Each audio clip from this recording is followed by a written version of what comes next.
നമുക്ക് 9 മണി സമയത്താണ് നമ്മൾ മെസ്സേജ് പറഞ്ഞിരിക്കുന്നത്. നമ്മൾക്ക് മെസ്സേജ് കേൾക്കുന്നതോടൊപ്പം തന്നെ ലൈവായിട്ട് സഭകളിലേക്ക് ലൈവ് ടെലികാസ്റ്റ് ചെയ്യുന്നുണ്ട്. അതുകൊണ്ട് കൃത്യം 9 മണിക്ക് മെസ്സേജ് നമ്മൾ സ്റ്റാർട്ട് ചെയ്യുകയുള്ളൂ. നമുക്ക് 2 മിനിറ്റ് കഴിയുമ്പോൾ പ്രാർത്ഥിച്ച് നമ്മൾക്ക് 9 മണിയോടുകൂടെ മെസ്സേജ് ആരംഭിക്കാം. ഒരു പാട്ടോടെ 2 സ്റ്റാൻസ വേണമെങ്കിൽ പാടാം. 2 സ്റ്റാൻസയുടെ പാട്ടിന്റെ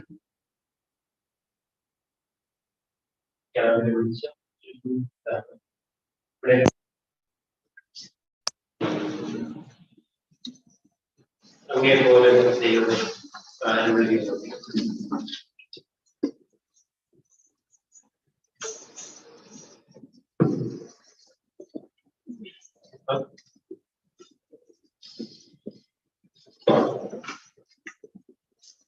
അങ്ങേ പോലെ ദൈവമേ അരുളി ലോകേ, അങ്ങേയല്ലാതെ വേറെയില്ലെന്നാശ്രയം. അങ്ങേ മാത്രം ചാരുന്നൻ പ്രാണപ്രിയനേ, അങ്ങ് മാത്രമെന്നു എന്റെ സർവസ്വം. അങ്ങേ പോലെ ദൈവമേ അരുളി ലോകേ, അങ്ങേയല്ലാതെ വേറെയില്ലെന്നാശ്രയം. അങ്ങേ മാത്രം ചാരുന്നൻ പ്രാണപ്രിയനേ, അങ്ങ് മാത്രമെന്നു എന്റെ സർവസ്വം. ആരാധന അങ്ങേക്കാരാധന, എന്നേശുവേ അങ്ങേക്കാരാധന. ആരാധന അങ്ങേക്കാരാധന,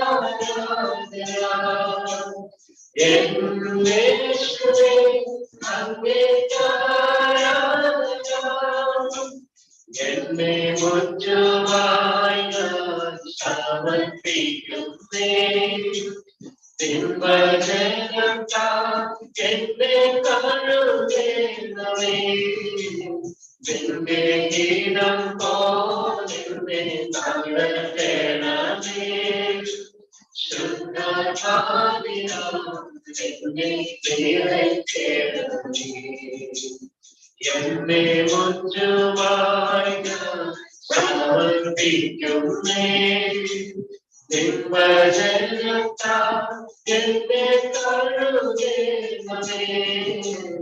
നിന്റെ ഗീതം പോലെ നടത്തേണമേ, ശുദ്ധജാതിനാം എന്നെ നിറയ്ക്കേണമേ. ആരാധന അങ്ങേക്കാരാധന, എന്നേശുവേ അങ്ങേക്കാരാധന. ആരാധന അങ്ങേക്കാരാധന, എന്നേശുവേ അങ്ങേക്കാരാധന.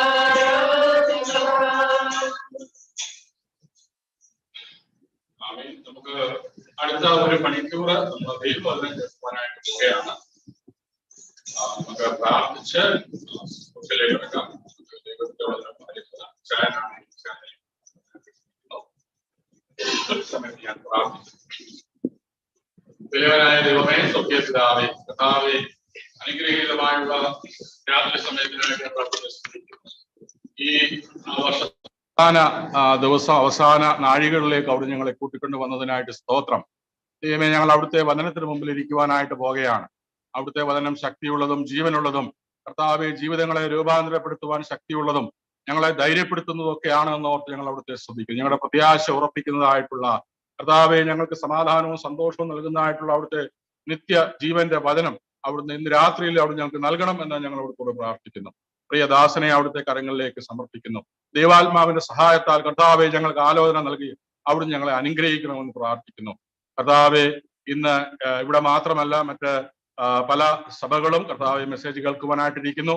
നെറ്റ്വർക്കിന്റെ തടസ്സങ്ങളോ മറ്റ് ബുദ്ധിമുട്ടുകളോ ഒന്നും ഉണ്ടാകാതെ വണ്ണം, ശബ്ദമോ മറ്റ് ബുദ്ധിമുട്ടുകളോ ഒന്നും ഉണ്ടാകാതെ വണ്ണം അവർക്ക് എല്ലാവർക്കും ഈ മെസ്സേജ് കേൾക്കുവാനായിട്ട്, അങ്ങനെ ഞങ്ങൾ അനുഗ്രഹിക്കപ്പെടുവാനായിട്ട് കർത്താവ് സഹായിക്കണം.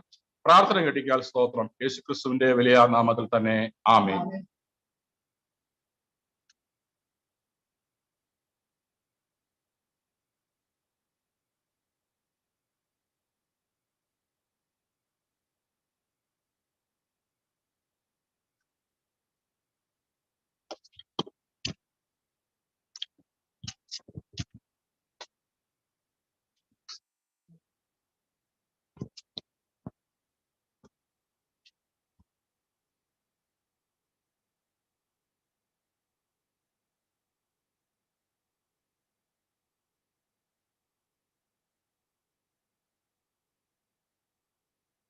ദൈവനാമത്തിന് മഹത്വം ഉണ്ടാകട്ടെ. 2022 അനുഗ്രഹീതമായ ഒരു വർഷമായിരുന്നു എന്നാണ് ഇവിടെ പറയപ്പെട്ട എല്ലാ സാക്ഷ്യങ്ങളിൽ നിന്നും നമുക്ക് മനസ്സിലാകും. അനേക വെല്ലുവിളികൾ ഉള്ള ഒരു വർഷമായിരുന്നെങ്കിലും വെല്ലുവിളികളെ അതിജീവിക്കുന്ന ദൈവകൃപ നമുക്കുണ്ടായിരുന്നു. അതിൽ നമുക്ക് ദൈവത്തെ സ്തുതിക്കുകയും സന്തോഷിക്കുകയും ചെയ്യാം. വ്യക്തിപരമായും കുടുംബമായും ഞങ്ങൾക്ക് പറയാനുള്ളത്, യഹോവ നല്ലവനായിരുന്നു. ഞങ്ങളുടെ എല്ലാ സാഹചര്യങ്ങളിലും ദൈവം നല്ലവനായിരുന്നു. വഴി നടത്തി, ആവശ്യങ്ങൾ നടത്തി തന്നു, ബുദ്ധിമുട്ടുകളെ അതിജീവിക്കുവാനുള്ള കൃപ തന്നു, രോഗങ്ങളിലും പ്രയാസങ്ങളിലും കൂടെ ഇരുന്ന് സഹായിച്ചു. മാനുഷികമായ പരാജയങ്ങൾ തീർച്ചയായിട്ടും ഉണ്ടായിട്ടുണ്ടെങ്കിലും ദൈവികമായ കൃപ അതിന് മീതെ ഉണ്ടായിരുന്നു എന്ന് ഓർത്ത് ദൈവത്തെ സ്തുതിക്കുന്നു. 80 വർഷങ്ങൾ ജീവിക്കാൻ എനിക്കും 75 വർഷങ്ങൾ ജീവിപ്പാൻ ഗ്രേസിനും ദൈവം ഇവിടെ നൽകി. അതൊക്കെ ഓർത്ത് ദൈവത്തെ സ്തുതിക്കുക. 2022 നമ്മോട് യാത്ര പറയാനായിട്ട് ഇനി അധികം സമയങ്ങളില്ല, ചില മണിക്കൂറുകൾ മാത്രമേ അവശേഷിച്ചിട്ടുള്ളൂ. അതുകൊണ്ട് നമുക്ക് 2023 വേണ്ടി ഒരുങ്ങുവാനുള്ള സമയമാണ്. 2023 എന്ന് പറയുന്നത് വാസ്തവത്തിൽ ഈ ശനിയാഴ്ച ചില മണിക്കൂറുകൾ ഇങ്ങനെ പോകും, പതിവ് പോലെയാണ് പോകുന്നത്. എല്ലാ ശനിയാഴ്ച കഴിഞ്ഞ് ഞായറാഴ്ച വരുന്ന പോലെ ഈ ശനി കഴിഞ്ഞ് ഞായറാഴ്ച വരും. പക്ഷേ കാലങ്ങളും സമയങ്ങളും ഒക്കെ കണക്ക് കൂട്ടുമ്പോൾ ഒരു വർഷം പൂർത്തിയായി വേറൊരു വർഷം വരികയാണ്. ദൈവദിനത്തിൽ പുതിയ വർഷങ്ങൾക്ക് ഒരുപാട് പ്രാധാന്യം കൊടുക്കുന്നു. ദൈവത്തിന്റെ വാഗ്ദത്തങ്ങൾ പലതും ആണ്ടിന്റെ ആരംഭം മുതൽ അവസാനം വരെ എന്നുള്ള പ്രയോഗം നമുക്ക് കാണുവാനായിട്ട് സാധിക്കും. പല സമയങ്ങളിലും കാണാം ആണ്ടിന്റെ ആരംഭം മുതൽ ആണ്ടിന്റെ അവസാനം വരെ എന്നുള്ളതായിരിക്കുന്ന പ്രയോഗം. ഇന്ന് രാത്രി നിങ്ങളുമായിട്ട് ഞാൻ പങ്കുവയ്ക്കണമെന്ന് ആഗ്രഹിക്കുന്നത് 2023 നാം മനസ്സിലാക്കേണ്ടതും അവണ്ണം തന്നെ 2022 ഒരുപക്ഷെ നമുക്ക് വന്നു ചേർന്ന ചില പരാജയ വശങ്ങൾ നാം തിരുത്തേണ്ടതും നാം ചെയ്യേണ്ടതുമായിരിക്കുന്ന കാര്യങ്ങൾ അവണ്ണം തന്നെ 2023 ദൈവം നമുക്ക് ചെയ്യാം എന്ന് വാഗ്ദത്തം ചെയ്യുന്ന ചില കാര്യങ്ങൾ. അങ്ങനെ 3-4 ഭാഗങ്ങളായിട്ടാണ് ഇന്ന് ഞാൻ വചനം പറയാനായിട്ട് ആഗ്രഹിക്കുന്നത്. ഭാഗങ്ങളായിട്ടെന്ന് പറയുമ്പോൾ ഞാൻ അങ്ങനെ വേറെ വേറെ ഖണ്ഡികളായി തിരിച്ചല്ല, എങ്കിലും ഞാൻ പറയുന്നതായിരിക്കുന്ന വിഷയത്തിന്റെ ഉള്ളടക്കം എന്ന് പറയുന്നത് അതാണ്. നമുക്ക് പറ്റിയ പരാജയങ്ങളെ കുറിച്ച് നാം മനസ്സിലാക്കണം. അതുപോലെ നാം അതിനെ തിരുത്തണം. നാം ചെയ്യേണ്ട കാര്യങ്ങൾ നാം ചെയ്യണം. അങ്ങനെ ചെയ്യുമ്പോൾ ദൈവം നമുക്ക് ചെയ്യാമെന്ന് പറഞ്ഞിട്ടുള്ള ഒരുപാട് നല്ല കാര്യങ്ങളുണ്ട്. ആ കാര്യങ്ങളെ കുറിച്ച് നമുക്ക് ബോധവാന്മാരാകാം. യെശയ്യാ പ്രവാചകൻ എഴുതിയതായിരിക്കുന്ന പ്രവചനത്തിന്റെ 58-ാം അധ്യായമാണ് ഞാൻ ആധാരമായിട്ട് പറയാൻ പോകുന്ന കാര്യങ്ങൾക്ക് ആധാരമായിട്ട് ഉപയോഗിക്കുന്നത്. നമുക്ക് അധ്യായം മുഴുവൻ വായിക്കാം, 14 വാക്യങ്ങളേ ഉള്ളൂ. യെശയ്യാ പ്രവചനം 58-ാമത്തെ അധ്യായത്തിന്റെ 1 മുതൽ 14 വരെ. ദൈവം പ്രവാചകനോട് പറയുകയാണ്, ഉറക്കെ വിളിക്കാൻ, അടങ്ങിയിരിക്കരുത്, കാഹളം പോലെ നിന്റെ ശബ്ദം ഉയർത്തി എന്റെ ജനത്തിന് അവരുടെ ലംഘനത്തെയും യാക്കോബ് ഗൃഹത്തിന് അവരുടെ പാപങ്ങളെയും അറിയിക്കാം. എങ്കിലും അവർ എന്നെ ദിനംപ്രതി അന്വേഷിച്ചു എന്റെ വഴികളെ അറിയുവാൻ ഇച്ഛിക്കുന്നു. നീതി പ്രവർത്തിക്കുകയും തങ്ങളുടെ ദൈവത്തിന്റെ ന്യായം ഉപേക്ഷിക്കാതെ ഇരിക്കുകയും ചെയ്ത ഒരു ജാതിയെ പോലെ അവർ നീതിയുള്ള വെപ്പുകളെ എന്നോട് ചോദിച്ചു, ദൈവത്തോട് അടുപ്പാൻ വാഞ്ചിക്കുന്നു. ഞങ്ങൾ നോമ്പ് നോക്കുന്നത് നീ നോക്കാതെ ഇരിക്കുന്നതെന്ത്? ഞങ്ങൾ ആത്മദാനം ചെയ്യുന്നത് നീ അറിയാതിരിക്കുന്നതെന്ത്? ഇതാ, നിങ്ങൾ നോമ്പ് നോക്കുന്ന ദിവസത്തിൽ തന്നെ നിങ്ങളുടെ കാര്യാദികളെ നോക്കുകയും നിങ്ങളുടെ എല്ലാ വേലക്കാരെയും കൊണ്ട് അധ്വാനിപ്പിക്കുകയും ചെയ്യുന്നു. നിങ്ങൾ വിവാഹത്തിനും കലഹത്തിനും ക്രൂര മുഷ്ടി കൊണ്ട് അടിക്കേണ്ടതിനും നോമ്പ് നോക്കുന്നു. നിങ്ങളുടെ പ്രാർത്ഥന ഉയർത്തി കേൾപ്പാൻ തക്കവണ്ണമല്ല നിങ്ങൾ ഇന്ന് നോമ്പ് നോക്കുന്നത്. എനിക്ക് ഇഷ്ടമുള്ള നോമ്പും മനുഷ്യൻ ആത്മദാനം ചെയ്യുന്ന ദിവസവും ഇങ്ങനെയുള്ളതോ? തലയെ വേഴത്തെ പോലെ കുരിയിക്കുക, രട്ടും വെണ്ണീര് വിരിച്ചു കിടക്കുക, ഇതാകുന്നു ഉപവാസം. ഇതിനോ നീ നോമ്പെന്നും യഹോവയ്ക്ക് പ്രസാദമുള്ള ദിവസമെന്നും പേർ പറയുന്നത്? അന്യായ ബന്ധനങ്ങളെ അഴിക്കുക, നുഖത്തിന്റെ അമിക്ക ഹെയറുകളെ അഴിക്കുക, പീഡിതരെ സ്വതന്ത്രരായി വിട്ടയക്കുക, എല്ലാ നുഖത്തെയും തകർക്കുക. ഇതല്ലയോ എനിക്ക് ഇഷ്ടമുള്ള ഉപവാസം? വിശപ്പുള്ളവന് നിന്റെ അപ്പം നുറുക്കി കൊടുക്കുന്നതും അലഞ്ഞു നടക്കുന്ന സാധുക്കളെ നിന്റെ വീട്ടിൽ ചേർത്തുകൊള്ളുന്നതും നഗ്നനെ കണ്ടാൽ അവനെ ഉടുപ്പിക്കുന്നതും നിന്റെ മാംസത്വങ്ങളായിരിക്കുന്നവർക്ക് നിന്നെ തന്നെ മറയ്ക്കാതെ ഇരിക്കുന്നതും അല്ലയോ? അപ്പോൾ നിന്റെ വെളിച്ചം ഉഷസ് പോലെ പ്രകാശിക്കും, നിന്റെ മുറിവുകൾക്ക് വേഗത്തിൽ പൊറുതി വരും, നിന്റെ നിന്റെ നീതി നിനക്ക് മുൻപായി നടക്കും. യഹോവയുടെ മഹത്വം നിന്റെ പിൻപടയായിരിക്കും. അപ്പോൾ നീ വിളിക്കും, യഹോവ ഉത്തരമരുളും. നീ നിലവിളിക്കും, ഞാൻ വരുന്നു എന്ന് അവൻ അരുളി ചെയ്യും. നുകവും വിരൽ ചൂണ്ടുന്നതും വഷളത്തെ സംസാരിക്കുന്നതും നീ നിന്റെ നടുവിൽ നിന്ന് നീക്കിക്കളക. വിശപ്പുള്ളവനോട് നീ താല്പര്യം കാണിക്കുകയും കഷ്ടത്തിൽ ഇരിക്കുന്നവന്റെ തൃപ്തി വരുത്തുകയും ചെയ്യുമെങ്കിൽ നിന്റെ പ്രകാശം ഇരുളിൽ ഉദിക്കും, നിന്റെ അന്ധകാരം മധ്യാഹ്നം പോലെയാകും. യഹോവ നിന്നെ എല്ലായ്പ്പോഴും നടത്തുകയും വരണ്ട നിലത്തിലും നിന്റെ വിശപ്പടക്കി നിന്റെ അസ്ഥികളെ ബലപ്പെടുത്തുകയും ചെയ്യും. നീ നനവുള്ള തോട്ടം പോലെയും വെള്ളം വറ്റിപ്പോകാത്ത നീരോട് പോലെയും ആകും. നിന്റെ സന്തതി പുരാതന ശൂന്യങ്ങളെ പണിയും, തലമുറ തലമുറയായി കിടക്കുന്ന അടിസ്ഥാനങ്ങളെ നീ കെട്ടിപ്പൊക്കും. കേട് തീർക്കുന്നവനെന്നും കുടിയിരിപ്പാൻ തക്കവണ്ണം പാതകളെ യഥാസ്ഥാനത്താക്കുന്നവനെന്നും നിനക്ക് പേർ പറയും.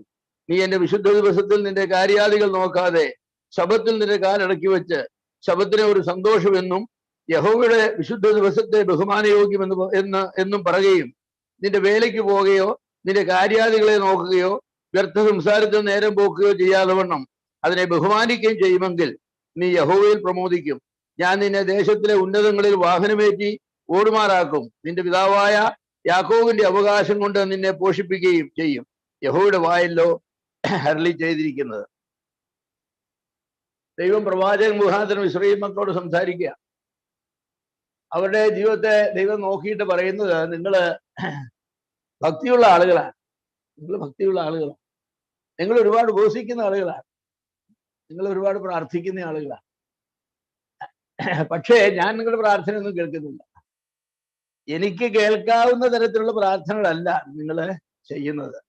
നിങ്ങൾ ഉപവസിക്കുന്നു, പക്ഷെ ഞാനത് മാനിക്കുകയില്ല. ഇന്നത്തെ ദൈവ ജനങ്ങളെ നോക്കിക്കൊണ്ടും ഏതാണ്ട് ഇതൊക്കെ തന്നെ പറയാനായിട്ട് സാധിക്കും. എവിടെയാണ് പ്രശ്നം? ഒന്നാമത്, നമ്മുടെ ആത്മീയ സ്ഥിതിയെക്കുറിച്ച് ദൈവം എങ്ങനെയാണ് വിലയിരുത്തുന്നത് എന്ന് നാം മനസ്സിലാക്കുന്നില്ല. നമ്മുടെ ആത്മീയ സ്ഥിതിയെക്കുറിച്ച് ദൈവം എങ്ങനെയാണ് വിലയിരുത്തുന്നത് എന്ന് നാം മനസ്സിലാക്കുന്നില്ല. നമ്മുടെ ആത്മീയ സ്ഥിതിയെക്കുറിച്ച് നമുക്ക് വളരെ ബഹുമാനമാണ്. ഞാൻ ഭക്തനാണ്, ഞാൻ പ്രാർത്ഥിക്കുന്നവനാണ്, ഞാൻ ഉപവസിക്കുന്നവനാണ്, ഞാൻ നോമ്പ് നോക്കുന്നവനാണ്. അതൊക്കെ നമ്മളെ ചിന്തിക്കുന്ന അങ്ങനെയാണ്. ഞാൻ വിചാരിക്കുന്നു കോഴഞ്ചേരിയിലെ സഭയെക്കുറിച്ച് നമുക്ക് അങ്ങനെ പറയാം. ഒരുപാട് പ്രാർത്ഥിക്കുന്ന സഭയാണ്. വെള്ളിയാഴ്ച ഉപവാസം പ്രാർത്ഥനയുണ്ട്, ബുധനാഴ്ച പ്രാർത്ഥനയും ബൈബിൾ ക്ലാസ്സും ഉണ്ട്, ഞായറാഴ്ചത്തെ പരിപാടികളുണ്ട്. ഇപ്പോൾ കോവിഡൊക്കെ ആയതുകൊണ്ട് അല്പം കുറഞ്ഞു, അല്ലെങ്കിൽ നമുക്ക് വീട്ടു പ്രാർത്ഥന ഉണ്ടായിരുന്നു, ഏരിയ മീറ്റിങ്ങുകൾ ഉണ്ടായിരുന്നു, എന്തെല്ലാം ആക്ടിവിറ്റികളുടെ സഭയാണ്, ഒരുപാട് ആക്ടിവിറ്റീസ് ഉള്ള സഭയാണ്. അപ്പോൾ ന്യായമായിട്ട് നമുക്ക് നമ്മെ പറ്റി തന്നെ ചിന്തിക്കാവുന്നത് എന്താ? We are okay, we are very good. ദൈവമക്കൾക്ക് അങ്ങനെ ഒരു ചിന്തയുണ്ട്, കുറവൊന്നുമില്ല, എല്ലാം നന്നായിട്ട് പോകുന്നു, എല്ലാം നന്നായിട്ട് പോകുന്നു. രണ്ടാമത്തെ വാക്യത്തിൽ പറയാണ്, നിങ്ങൾ ആത്മീയ താല്പര്യമുള്ളവരാണ്. കേട്ടില്ലേ ഇവിടെ പറഞ്ഞത്? എങ്കിലും അവർ എന്നെ ദിനംപ്രതി അന്വേഷിച്ച് എന്റെ വഴികളെ അറിയുവാൻ ഇച്ഛിക്കുന്നു. അതിനൊക്കെ കൂടുതൽ എന്താ വേണ്ട? ദിനംപ്രതി അവർ ദിനംപ്രതി എന്നെ അന്വേഷിച്ച് എന്റെ വഴികളെ അറിയുവാൻ ഇച്ഛിക്കുന്നു. അതിൽ കൂടുതൽ ദൈവം തന്നെയാണ് ഇത് പറയുന്നത്. ഇസ്രായേൽ മക്കളെ അതുകൊണ്ട് പറയാണ്, ഭയങ്കര ആത്മീയ താല്പര്യമുള്ള ആളുകൾ, ഭയങ്കര ആത്മീയ താല്പര്യമുള്ള ആളുകളാണ്. മൂന്നാമത്തെ വാക്യത്തിൽ എന്താ പറയുന്നത്? അവർക്ക് ഒത്തിരി പരാതിയുണ്ട് ദൈവത്തോട്. എന്താ പരാതി? അവർ പറയാണ്,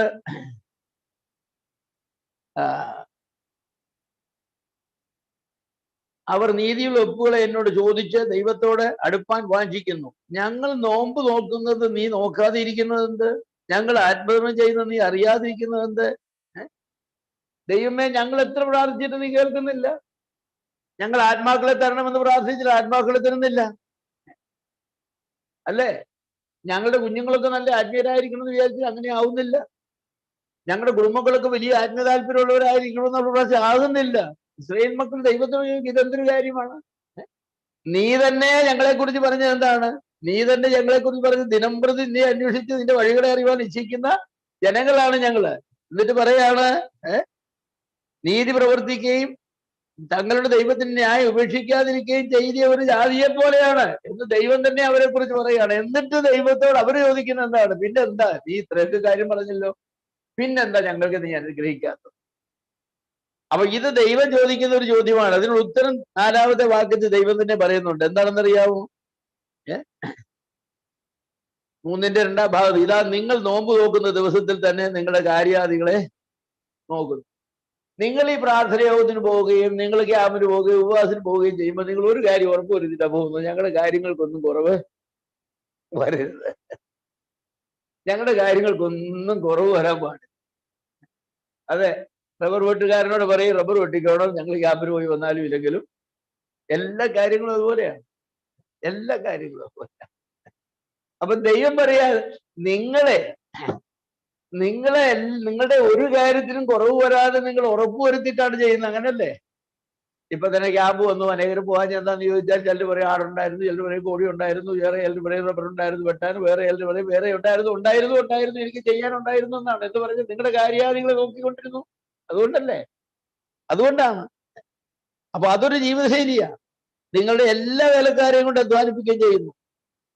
അതാ, അങ്ങനെ ഒരു കൂട്ടം ആളുകളാണ് നമ്മൾ. ആത്മീയരാണ്, നമുക്ക് ഭക്തിയുണ്ട്, നമുക്ക് ആത്മീയ താല്പര്യമുണ്ട്, നമ്മൾ ഉപവസിക്കുന്നവരാണ്, നമ്മൾ പ്രാർത്ഥിക്കുന്നവരാണ്. പക്ഷെ നമ്മൾ ഒരു കാര്യം ഉറപ്പുവരുത്തുകയാണ്, എന്താണ്? നമ്മുടെ ഒരു കാര്യത്തിനും കുറവ് വരാൻ പാടില്ല. ദൈവം വരുത്തരുതെന്നല്ല, പിന്നെ നമ്മൾ അതിന് അനുവദിക്കുകയില്ല. ദൈവം അനുഗ്രഹിച്ചാലും കൊള്ളാം, ദൈവം അനുഗ്രഹിച്ചില്ലെങ്കിലും കൊള്ളാം, നമ്മളൊരു കാര്യം ഉറപ്പുവരുത്തും, എന്താണ്? എന്റെ കാര്യത്തിനും കുറവ് വരാൻ പാടില്ല. ദൈവം പറയുന്നു, എനിക്കത് സഹിക്കാൻ വയ്യാത്തൊരു കാര്യം. പിന്നെ നിങ്ങൾ എന്തിനാ എന്നോട് പ്രാർത്ഥിക്കുന്നത്? പിന്നെ നിങ്ങൾ എന്തിനായി നോയിപ്പ് നോക്കുന്നത്? നിങ്ങളുടെ കാര്യാദികളെ എല്ലാം ഭംഗിയായി നടത്താൻ നിങ്ങൾക്ക് കഴിവുണ്ട്, പിന്നെ നിങ്ങൾക്ക് എന്തിനാ എന്നെ പിന്നെ എന്തിനാ? ഇത് വിശ്വാസികളുടെ മധ്യത്തിലുള്ളതായിരിക്കുന്ന ഒരു പ്രശ്നമാണ്. അവരുടെ കാര്യങ്ങളെ ദൈവത്തിന് വിട്ടുകൊടുത്തുകൊണ്ട് ദൈവത്തിന്റെ കാര്യങ്ങൾ നോക്കുന്ന ഒരു ശൈലിയല്ല. അവര് പ്രാർത്ഥിക്കും, അവര് യോഗത്തിന് പോകും, എല്ലാ കാര്യങ്ങളും പോകും. പക്ഷെ അതോടൊപ്പം അവരൊരു കാര്യം ഉറപ്പുവരുത്തും, എന്താണ്? നമ്മുടെ ഒരു കാര്യത്തിനും കുറവ് വരുത്. ശരിയല്ലേ സഹോദരന്മാരെ? അങ്ങനല്ലേ? നമ്മുടെ ഒരു കാര്യത്തിനും കുറവ് വരാം. ഒരു കാര്യം, ഞായറാഴ്ച സഭായോഗത്തിന് വരുന്നതിന് മുമ്പ് ഒരാൾ പണി ചെയ്തേച്ച് വരും. എന്നോട് ഒരാൾ പറഞ്ഞു, ഇവർക്ക് മടിയന്മാരെ പറയുന്നു പറയും, ഇവർക്ക് മടിയന്മാരാ. ഞാൻ രാവിലെ 4000 രൂപയുടെ പണി ചെയ്തിട്ടാണ് സഭായോഗത്തിൽ വരുന്നത്. ഞാൻ പറയും, കള്ളവൻ. 4000 രൂപയുടെ പണി ഞാൻ ചെയ്തിട്ടാണ് സഭായോഗത്തിൽ വരുന്നത്. ഇവരൊക്കെ ചേർന്ന് 8 മണി കിടക്കുന്നത് ഉറങ്ങിയ 9 മണിയാകുമ്പം ചെറിയ സഭായോഗത്തിൽ വരും. കേൾക്കുമ്പോൾ തോന്നുന്നു നല്ല ആളായിരുന്നു.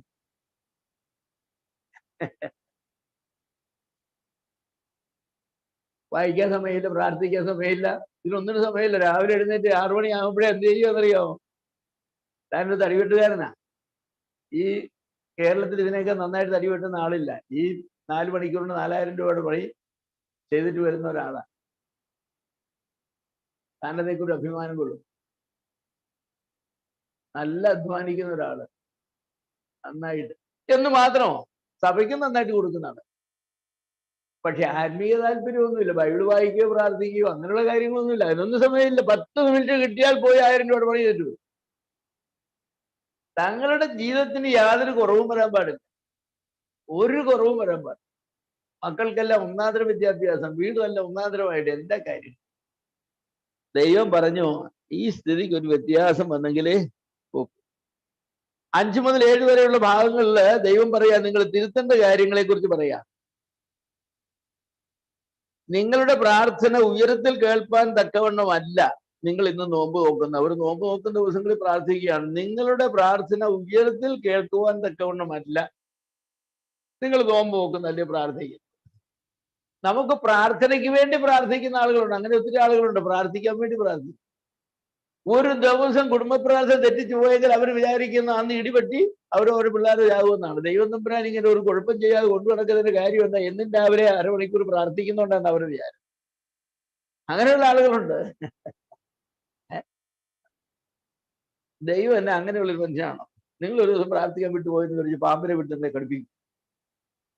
വണ്ടി ഇടിച്ചെങ്കിൽ ചത്തുവോ? ഇല്ല. അപ്പൊ പലപ്പോഴും നമ്മൾ ആത്മീയ കാര്യങ്ങൾ ചെയ്യുന്നത് എന്താണെന്ന് ചോദിച്ചാൽ ദോഷങ്ങൾ ഒഴിവാക്കാൻ വേണ്ടിയാ, ദൈവത്തോടുള്ള സ്നേഹത്തിന് വേണ്ടിയൊന്നും അല്ല. നമുക്ക് ദോഷം വരരുത്, അതിനുവേണ്ടിയാണ്. ക്വസ്റ്റ്യൻ പേപ്പർ കിട്ടിയ ഉടനെ നിങ്ങൾ ഒരു വാക്ക് പ്രാർത്ഥിച്ചിട്ട് വേണം. കാരണം എന്താണെന്ന് ചോദിച്ചാൽ നിങ്ങൾക്ക് പരീക്ഷ നന്നായിട്ട് എഴുതണം. ദൈവത്തിന് മഹത്വത്തിന് വേണ്ടിയൊന്നും അല്ല. ഏതാ കാരണം? എന്താ? സഭായോഗത്തിന് പോകാതെ, ബൈബിൾ ക്ലാസ്സുകൾക്ക് പോകാതെ, പ്രാർത്ഥന യോഗത്തിന് പോകാതെ, കൂട്ടായ്മ യോഗത്തിന് പോകാതെ, അങ്ങനെ പഠിച്ച് എൻട്രൻസിന് പോയി എല്ലാ ദിവസവും പോയിട്ട് വന്നിട്ട് പരീക്ഷ പേപ്പർ കിട്ടുമ്പോൾ കർത്താവേ സഹായിക്കണമെന്ന് ഒരു പ്രാർത്ഥന. കർത്താവ് പോലെ നിന്റെ ഒരു പ്രാർത്ഥന, ആ പ്രാർത്ഥന മോനെ ഉയരത്തിലോട്ടൊന്നും വരുമില്ല കേട്ടോ. ആ പ്രാർത്ഥന ഉയരത്തിലോട്ടൊന്നും വരുമില്ല. ദൈവം ഇത്ര ഒത്തിരി പ്രാർത്ഥനകൾ കണ്ടു മടുത്ത ഒരാളാണ് ദൈവം പറയുന്നത്. കാര്യസാധ്യത്തിന് വേണ്ടി ദൈവം തമ്പുരാനോട് പ്രാർത്ഥിക്കുന്നതായിരിക്കുന്ന ആളുകൾ 5 മുതൽ 7 വരെ പറയാണ്, എനിക്ക് ഇഷ്ടമുള്ള നോമ്പും മനുഷ്യൻ ആത്മപരം ചെയ്യുന്ന ദിവസവും ഇങ്ങനെയുള്ളതോ? തലയെ വേടത്തെ പോലെ കുനിക്കുക, അതുപോലെ മുട്ടുകുത്തി കിടന്ന് പ്രാർത്ഥിക്കുന്ന പ്രാർത്ഥന കണ്ടാല് കെട്ടും വെണ്ണീരും വിരിച്ചു കിടക്കുക, ഇതാകുന്നു ഉപവാസം. ഇതിനോ നിങ്ങൾ നോമ്പെന്നും യഹോവയ്ക്ക് പ്രസാദമുള്ള ദിവസമെന്നും പേര് പറയുന്നത്? ഇതിനാണോ നിങ്ങൾ പറയുന്ന പ്രാർത്ഥന? ഇതിനല്ല. ദൈവം അതിനൊന്നുമല്ല പ്രാർത്ഥന.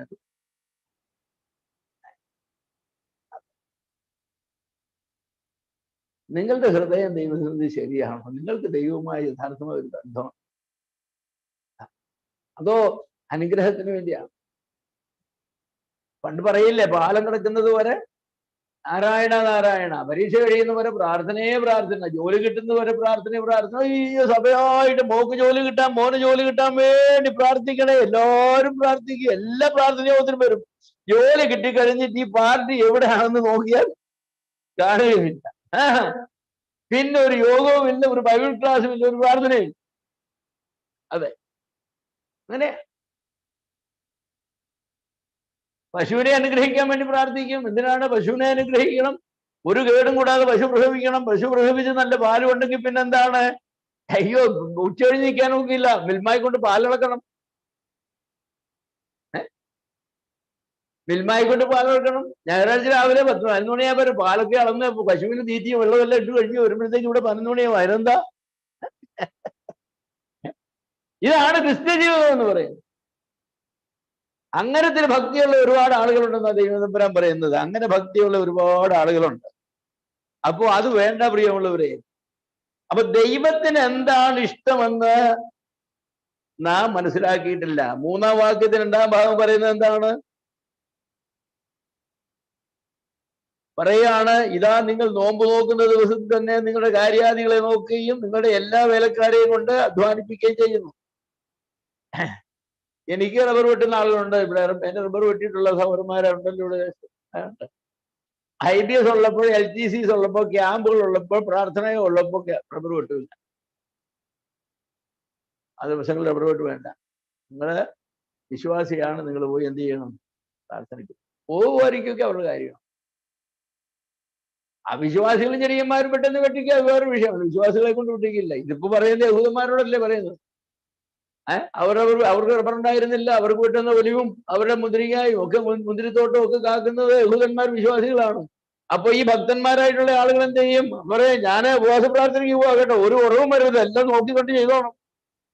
അല്ല, ഞാൻ ഉപവസിക്കുന്ന എങ്ങനെ? നീ ഉപവസിക്കുമെന്ന് പറഞ്ഞു, ഞാൻ പ്രാർത്ഥിച്ചോളം നിനക്ക് പോയി.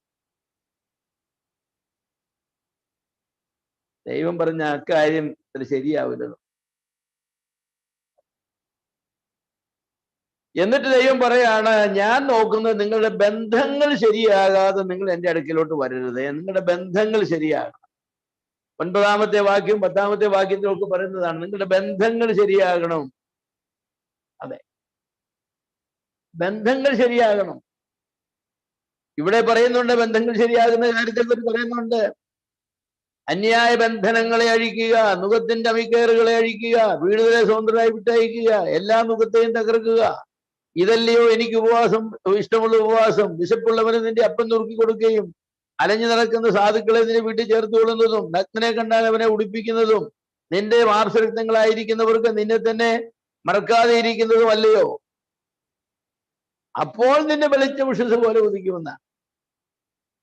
ദൈവത്തിന് അങ്ങനെയൊക്കെ ചില താല്പര്യങ്ങളുണ്ട്. നമ്മുടെ ഭക്തി യാഥാർത്ഥ്യമാണെന്ന് കാണിക്കാനായിട്ട് നമ്മുടെ പ്രവൃത്തി യാഥാർത്ഥ്യമായി. നമ്മുടെ പ്രാർത്ഥന ദൈവം അംഗീകരിക്കണമെങ്കിൽ പ്രാർത്ഥനയ്ക്ക് മുമ്പ് നമ്മുടെ പ്രവൃത്തികൾ ദൈവം അംഗീകരിക്കും.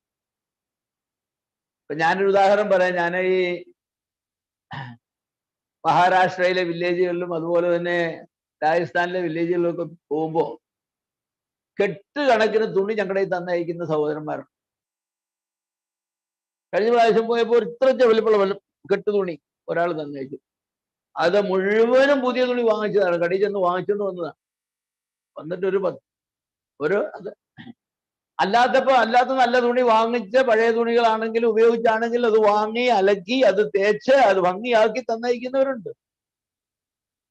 കാരണം അവിടെയുള്ളവർ പാവപ്പെട്ടവരായ ആളുകളാണ്. അവർക്ക് തുണിയില്ല, അവർക്ക് ഒരു വസ്ത്രമേ ഉള്ളൂ കൊടുക്കാൻ, അല്ലാതെ ഒന്നില്ല.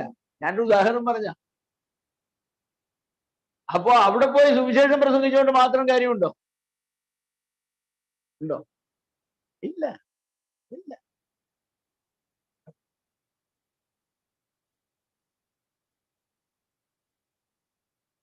ഞാൻ ഇവിടുന്ന് പോകുന്ന എല്ലാ സമയങ്ങളിലും ചില സഭകൾ എൻ്റെ കയ്യിൽ ഒരു ഗിഫ്റ്റ് തരും, 10,000 രൂപ 15,000 രൂപ എന്നിട്ട് പറയും അവിടെയുള്ള പാവപ്പെട്ട വിശ്വാസികൾക്ക് ഉപയോഗിക്കണം എന്ന് പറയും.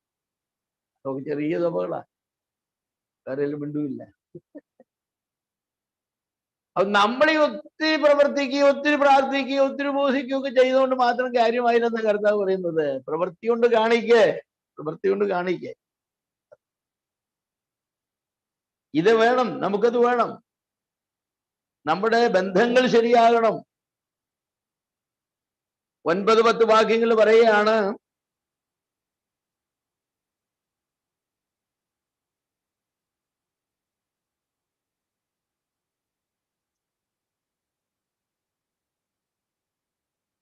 അപ്പോൾ നീ വിളിക്കും, യഹോവ ഉത്തരവരുളും. നീ നിലവിളിക്കും, ഞാൻ വരുന്നു എന്ന് അവൻ അരുളി ചെയ്യും. നുകവും വിരൽ ചൂണ്ടുന്നതും വഷളത്വം സംസാരിക്കുന്നതും നീ നിന്റെ നടുവിൽ നിന്ന് നീക്കിക്കളയുകയും വിശപ്പുള്ളവനോട് നീ താല്പര്യം കാണിക്കുകയും കഷ്ടത്തിൽ ഇരിക്കുന്നവന് തൃപ്തി വരുത്തുകയും ചെയ്യുമെങ്കിൽ നിന്റെ പ്രകാശം ഇരുളിൽ ഉദിക്കും, നിന്റെ അന്ധകാരം മധ്യാഹ്നം പോലെയാകും. നാം ചെയ്യേണ്ട ചില കാര്യങ്ങളുണ്ട് സഹോദരന്മാരെ. ഇതൊക്കെ നാം ചെയ്യണം, ഇതൊക്കെ നാം ചെയ്യണം. ഇതൊക്കെ ചെയ്യാതെ നമുക്ക് ഒരിക്കലും അനുഗ്രഹിക്കപ്പെടാനായിട്ട് സാധിക്കും. അപ്പൊ ഭക്തിയുണ്ട്, പ്രാർത്ഥനയുണ്ട്. ദൈവം തന്നെ പറഞ്ഞു വലിയ ഭക്തിയുള്ള ആളുകളാണ്. എന്തോരു പ്രാർത്ഥനക്കാരെന്നറിയാമോ, എന്തോരു ഉപവസിക്കുന്നവരാണ്. അവര് എന്താണ് ഒരു ആരാധന എന്നൊക്കെ പറഞ്ഞാൽ പതിവായിട്ട് ആരാധനയ്ക്ക് പോകുന്നവരാണ്. പക്ഷേ ഒരു ദൈവം പറയും, എന്നാൽ പക്ഷേ ഞാൻ അതൊന്നും സ്വീകരിക്കും, ഞാൻ അതൊന്നും സ്വീകരിക്കുകയില്ല. അവരിതൊക്കെ ചെയ്തിട്ട് പറയും, എന്താ നീ ഞങ്ങളെ അനുഗ്രഹിക്കാത്തത്? ഞങ്ങൾ പ്രാർത്ഥിച്ചിട്ട് എന്താ നീ കേൾക്കാത്തത്? നീ എന്തുകൊണ്ടാണ് ഞങ്ങളെ അനുഗ്രഹിക്കാത്തത്? എന്തുകൊണ്ടാണ്? കർത്താവ് ഇതുകൊണ്ടാണ് അനുഗ്രഹിക്കാത്തത്, ഇതുകൊണ്ടാണ് ഞാൻ അനുഗ്രഹിക്കാത്തത്. നിങ്ങളുടെ ഒരു സൈഡ് ശരിയാണ്, ഒരു സൈഡ് തെറ്റാ. ഇത് നിർത്തണമെന്നല്ല പറഞ്ഞത്, നിങ്ങൾ പ്രാർത്ഥന വേണ്ടെന്നല്ല പറഞ്ഞത്. അത് കർത്താവ് പറഞ്ഞില്ല, നിങ്ങൾക്ക് അതെല്ലാം വേണം. പക്ഷെ അതോടൊപ്പം എന്ത് വേണം? ദൈവത്തിന് പ്രസാദമുള്ള പ്രവൃത്തികൾ കൂടെ ചെയ്യും. അപ്പൊ എനിക്ക് പറയാനുള്ളത്, ഈ 2023 നമ്മുടെ ദൈവം നമ്മെക്കുറിച്ച് എന്ത് പറയാനിടയാകരുത്? ആ ഒരു ഭക്തരാ, പക്ഷേ അവരൊത്തിരി പ്രാർത്ഥിക്കുന്നവരെ. എന്നാൽ ആ പക്ഷേ എന്നാൽ എന്നുള്ള ഭാഗം നമ്മൾ എടുത്ത് കളയണം. എന്നിട്ട് പറയണം, അവർ പ്രാർത്ഥിക്കുന്നവരാണ്, ഞാനിവിടെ പ്രാർത്ഥന കേൾക്കും. അവർ ഉപവസിക്കുന്നവരാണ്, ഞാനവരെ മാനിക്കും. അവർ നോമ്പ് നോക്കുന്നവരാണ്, ഞാനവരെ ആദരിക്കും എന്ന് പറയാനായിട്ടിടയാകും. അങ്ങനെ ഒന്നും പോകുന്നവരായിരിക്കുന്ന ആളുകളായി നമ്മൾ മാറിയെങ്കിൽ മാത്രമേ നമുക്ക് എൻ്റെ പ്രിയമുള്ളവരെ ജീവിതത്തിൽ നമുക്ക് അത് വളരാനായിട്ട് സാധിക്കൂ. 12-ാമത്തെ വാക്യം, നിന്റെ സന്തതി പുരാതന ശൂന്യങ്ങളെ പണിയും, തലമുറ തലമുറയായി കിടക്കുന്ന അടിസ്ഥാനങ്ങളെ നീ കെട്ടിപ്പൊക്കും. കേട് തീർക്കുന്നവനെന്നും കുടിയിരിപ്പാൻ തക്കവണ്ണം പാതകളെ യഥാസ്ഥാനത്താക്കുന്നവനെന്നും നിനക്ക് പേർ പറയും. ദൈവം പറയുന്നത് നിങ്ങൾക്ക് ചെയ്യാനൊരു കാര്യമുണ്ട്. എന്താണെന്നറിയാമോ? നിങ്ങൾക്ക് ചെയ്യാനുള്ള കാര്യം എന്താണ്? പുരാതന ശൂന്യങ്ങളെ പണിയണം, തലമുറ തലമുറയായി കിടക്കുന്ന അടിസ്ഥാനങ്ങളെ നീ കെട്ടിപ്പടുക്കണം.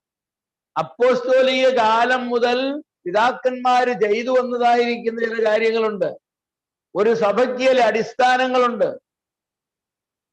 അതൊക്കെ പൊളിഞ്ഞു കിടക്കുമ്പോഴാണ് നിങ്ങൾ ഈ പ്രാർത്ഥനയും നിങ്ങൾ ഉപവാസവും നടത്തുന്നത്. കർത്താവ് പറഞ്ഞു ഞാൻ കേൾക്കില്ലെന്ന് പറഞ്ഞു. കർത്താവ് പറഞ്ഞു ഞാൻ കേൾക്കില്ല. എന്താ അടിസ്ഥാനം? ഒരുപാട് കാര്യങ്ങൾ പറയാം. സഭാജീവിതം എന്ന് പറഞ്ഞാൽ എന്താ? കുടുംബജീവിതം എന്ന് പറഞ്ഞാൽ എന്താ? നമ്മുടെ അടിസ്ഥാനങ്ങൾ എവിടെ കിടക്കുന്നത്? വ്യക്തി ജീവിതം തന്നെ നോക്കാം. ജീവിതത്തിൽ വിശുദ്ധി. ഇവിടെ ചെറുപ്പക്കാർ ഒത്തിരി പേരിൽപ്പുണ്ടല്ലോ. നിങ്ങളെല്ലാം നിങ്ങളുടെ ജീവിതത്തിൽ എനിക്കറിയില്ല, നിങ്ങളെല്ലാം നല്ല ആളുകളാണെന്ന് എൻ്റെ വിചാരം. സ്വർഗത്തിലെ ദൂതന്മാർ കഴിഞ്ഞാൽ പിന്നെ അടുത്ത വിശുദ്ധരായിട്ടുള്ള ആളുകൾ നിങ്ങളാണ്. അങ്ങനെ തന്നെ ഞാൻ ആത്മാർത്ഥം വിശ്വസിക്കുക, ഭംഗിവാക്ക് പറയുക. പക്ഷേ നമ്മുടെ ഇടയിൽ എത്ര പിള്ളേരെ അവിശ്വാസിയെ കല്യാണം കഴിച്ചും ഹിന്ദുക്കളെ കല്യാണം കഴിച്ച് നിരീശ്വരന്മാരെ കല്യാണം കഴിച്ച് പോയിട്ടുണ്ടോ? ഈ കഴിഞ്ഞ ഒരു വർഷം എത്ര പേര് പോയിട്ടുണ്ടെന്നറിയാമോ? സാധാരണക്കാരൊന്നുമല്ല പോയിട്ടുള്ളത്. പൂർണ്ണസഭ വേലക്കാരുടെ, മൂപ്പന്മാരുടെ, സഭയിലെ ദൈവജനം ശുശ്രൂഷിക്കുന്നവരുടെ ഒക്കെ മക്കളാ പോയിട്ടുള്ളത്. എന്താ പോയത്? അടിസ്ഥാനങ്ങളെ പണിതിരുന്നില്ല. ശൂന്യമായി കിടക്കുന്ന പുരാതന അടിസ്ഥാനങ്ങളെ അവർ പണിതിരുന്നില്ല. അതുകൊണ്ടാ പോയത്.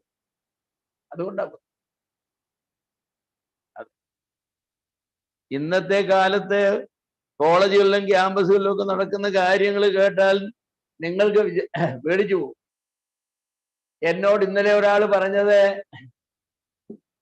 ആമ്പിള്ളാരുടെ മടിയിൽ കയറി പെൺപിള്ളാരുടെ മടിയിൽ കയറി ആമ്പിള്ളാരിരിക്കുക, ആമ്പിള്ളാരുടെ മടിയിൽ കയറി പെൺപിള്ളാരിരിക്കുക, പെൺപിള്ളാരെ തോളത്ത് വെച്ചുകൊണ്ട് നടക്കുക, എല്ലാം ക്യാമ്പസിൽ കൂടി. ഇത് സർവ്വസാധാരണമാണെന്ന് പറഞ്ഞു. ഇത് ചെയ്യാത്തവനെ അവിടെ കൊള്ളില്ലെന്ന് പറഞ്ഞു.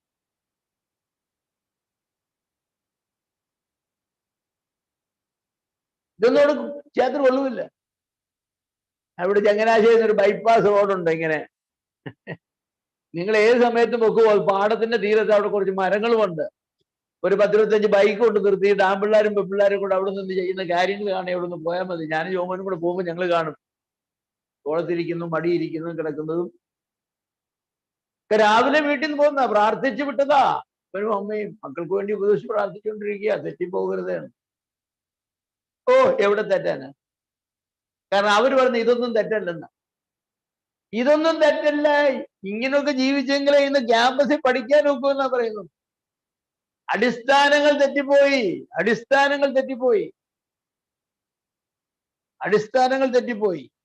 ഇടിഞ്ഞു കിടക്കുന്ന അടിസ്ഥാനങ്ങൾ പണിയണം. വ്യക്തി ജീവിതത്തിൽ വിശുദ്ധി, പ്രാർത്ഥന, വായന, സുവിശേഷം അറിയിക്കുക. നിങ്ങളൊരു കോളേജിൽ ചെന്നാൽ ആദ്യം നിങ്ങൾ കാണിക്കേണ്ടത് ഞാനൊരു ക്രിസ്ത്യാനിയാണല്ലോ. ക്രിസ്ത്യാനി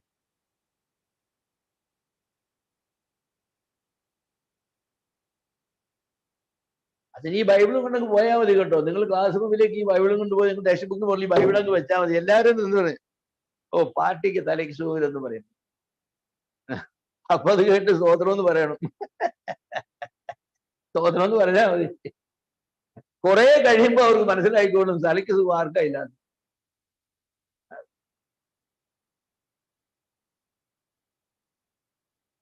കുടുംബജീവിതത്തിലോ അടിസ്ഥാനങ്ങൾ ഇളകിയ കുടുംബജീവിതങ്ങളല്ലേ മക്കളെ വളർത്തുന്നതിൽ.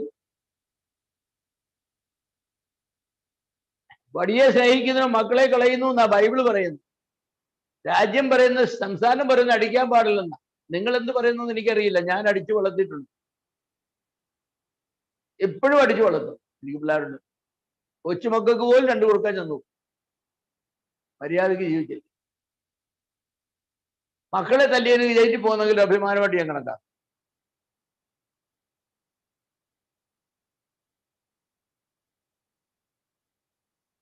ഭാര്യാഭർത്തൃബന്ധം എങ്ങനെയാ? ഭാര്യാഭർത്തൃബന്ധം അടിസ്ഥാനങ്ങൾ തെറ്റിയല്ലേ കിടക്കുന്നത് അല്ലേ? ഭർത്താവും ഭാര്യയും തമ്മിൽ മിണ്ടാത്തവരുണ്ട്. അതെ, കഴിഞ്ഞൊരു ദിവസം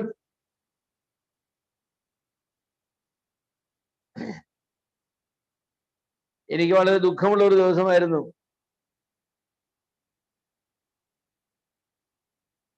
പറയുന്നത് തന്നെ തെറ്റാണെങ്കിലും ഞാന് അവരുടെ കുടുംബത്തെ പറ്റി അന്വേഷിച്ചപ്പം പറഞ്ഞു, വർഷങ്ങളായിട്ട് 2 മുറിയിലാണ് ഭാര്യയും ഭർത്താവും കിടക്കുന്നത്. യാതൊരു ബന്ധവുമില്ല.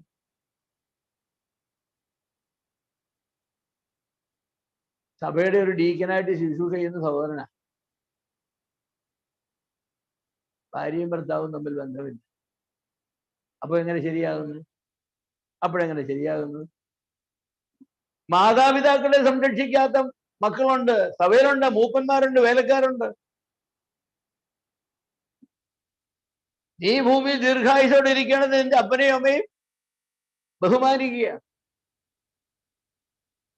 കഴിഞ്ഞ ദിവസം ഞാനൊരു സഹോദരനുമായിട്ട് സംസാരിക്കുമ്പോൾ അദ്ദേഹം ഇങ്ങനെ പറഞ്ഞു, കുറെ ആളുകളുടെ പേര് പറഞ്ഞു, അവരെല്ലാം മരിച്ചുപോയെന്ന് പറയും. 40-ലും 50-ലും 30-ലും ഒക്കെ മരിച്ചുപോയി. എന്നിട്ട് ആ സഹോദരനോട് ചോദിച്ചു, ബ്രദർ ഒരു കാര്യം ശ്രദ്ധിച്ചോന്ന് ചോദിച്ചു. ഞാൻ പറഞ്ഞു, എന്താ? അവരാരും അവരുടെ അപ്പനും അമ്മയ്ക്കും 10 പൈസ കൊടുത്തിട്ടുള്ളത്. അവരാരും അവരുടെ അപ്പനും അമ്മയ്ക്കും 10 പൈസ കൊടുക്കുകയോ പോയി കാണുകയോ സംരക്ഷിക്കുകയോ ചെയ്ത ആളുകളല്ലെന്ന് പറഞ്ഞു. എല്ലാം 40-ലും 50-ലും ഒക്കെ തെറ്റ്.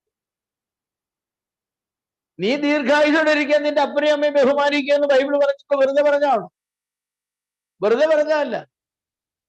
അതുകൊണ്ട് അപ്പനെയും അമ്മയും ബഹുമാനിച്ചവരാരും ഹാർട്ട് അറ്റാക്ക് ഒന്നും മരിക്കില്ലെന്നും അങ്ങനൊന്നും ഞാൻ പറഞ്ഞില്ല. പൊതുവായ പ്രമാണം നോക്കുമ്പോ മാതാപിതാക്കന്മാരെ ബഹുമാനിച്ചിട്ടുള്ള ആളുകൾക്ക് ദൈവം വെച്ചിരിക്കുന്ന ഒന്നാണ് ദീർഘായുസ്. ചിലപ്പോ ചില ആളുകൾ എന്താ ഇവൻ ചാകാത്തെന്ന് നമുക്ക് തോന്നും. പക്ഷെ രഹസ്യം എന്താന്ന് ചോദിച്ചാൽ അവൻ അങ്ങനത്തെ പാർട്ടി ആണെങ്കിലും അവന്റെ അപ്പനെയും അമ്മയും ദൈവം കഴിഞ്ഞാൽ പിന്നെ അവൻ ഏറ്റവും ഇഷ്ടമുള്ളതായിരുന്നു അവരെ നോക്കുന്നവരെ.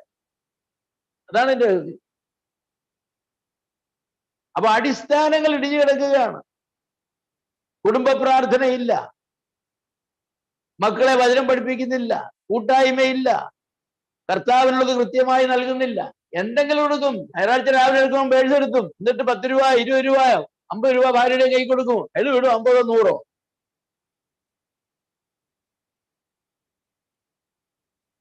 ഒരു മാസത്തെ വരവ് വേണം. ഞാനൊരു സഭയുടെ വരവ് നോക്കിയപ്പോൾ ഒരു മാസം അവർക്കൊരു 5 ലക്ഷം രൂപ സ്തോത്രമായിട്ട് കിട്ടണം. പക്ഷെ എല്ലാം കൂടെ കിട്ടുന്ന ഒരു മാസം 10-30,000 രൂപ. 5 ലക്ഷം 6 ലക്ഷം വരെ ശമ്പളം വാങ്ങുന്ന ഒരു സഭയിലുണ്ട്. 2 ലക്ഷത്തിൽ കുറവ് ശമ്പളം വാങ്ങുന്നവർ തീരെ കുറവാണ്. പക്ഷെ സ്തോത്രാഴ്ച ഇടുമ്പോൾ എത്ര ഇടും? സ്പെഷ്യൽ സ്തോത്രാഴ്ച എടുത്താൽ 1 ലക്ഷത്തിൽ താഴെ കിട്ടും. പലർക്കും സ്പെഷ്യലായിട്ട് കൊടുക്കാം. അല്ലെങ്കിൽ 10,000 20,000 ഒക്കെ ഇടും. എവിടെ നിങ്ങൾക്ക് 5 ലക്ഷത്തിനും 20,000 എവിടെയാ ബന്ധം? കൊടുക്കുന്നില്ല. കൊടുക്കാതെ അവരെ മക്കൾക്ക് വേണ്ടി സ്വരൂപിക്കുകയാണ്. കുറച്ച് കഴിയുമ്പോ ഞാൻ നിങ്ങളോട് പറയാം, നിങ്ങളുടെ മക്കൾ അത് അനുഭവിക്കൂ. അങ്ങനെ ദൈവത്തിന് കൊടുക്കേണ്ടത് ദൈവത്തിന് കൊടുക്കാതെ മക്കൾക്ക് വേണ്ടി മാറ്റിവെച്ചാൽ മക്കൾ അനുഭവിക്കുമെന്ന് വിചാരിക്കുന്നുണ്ടോ?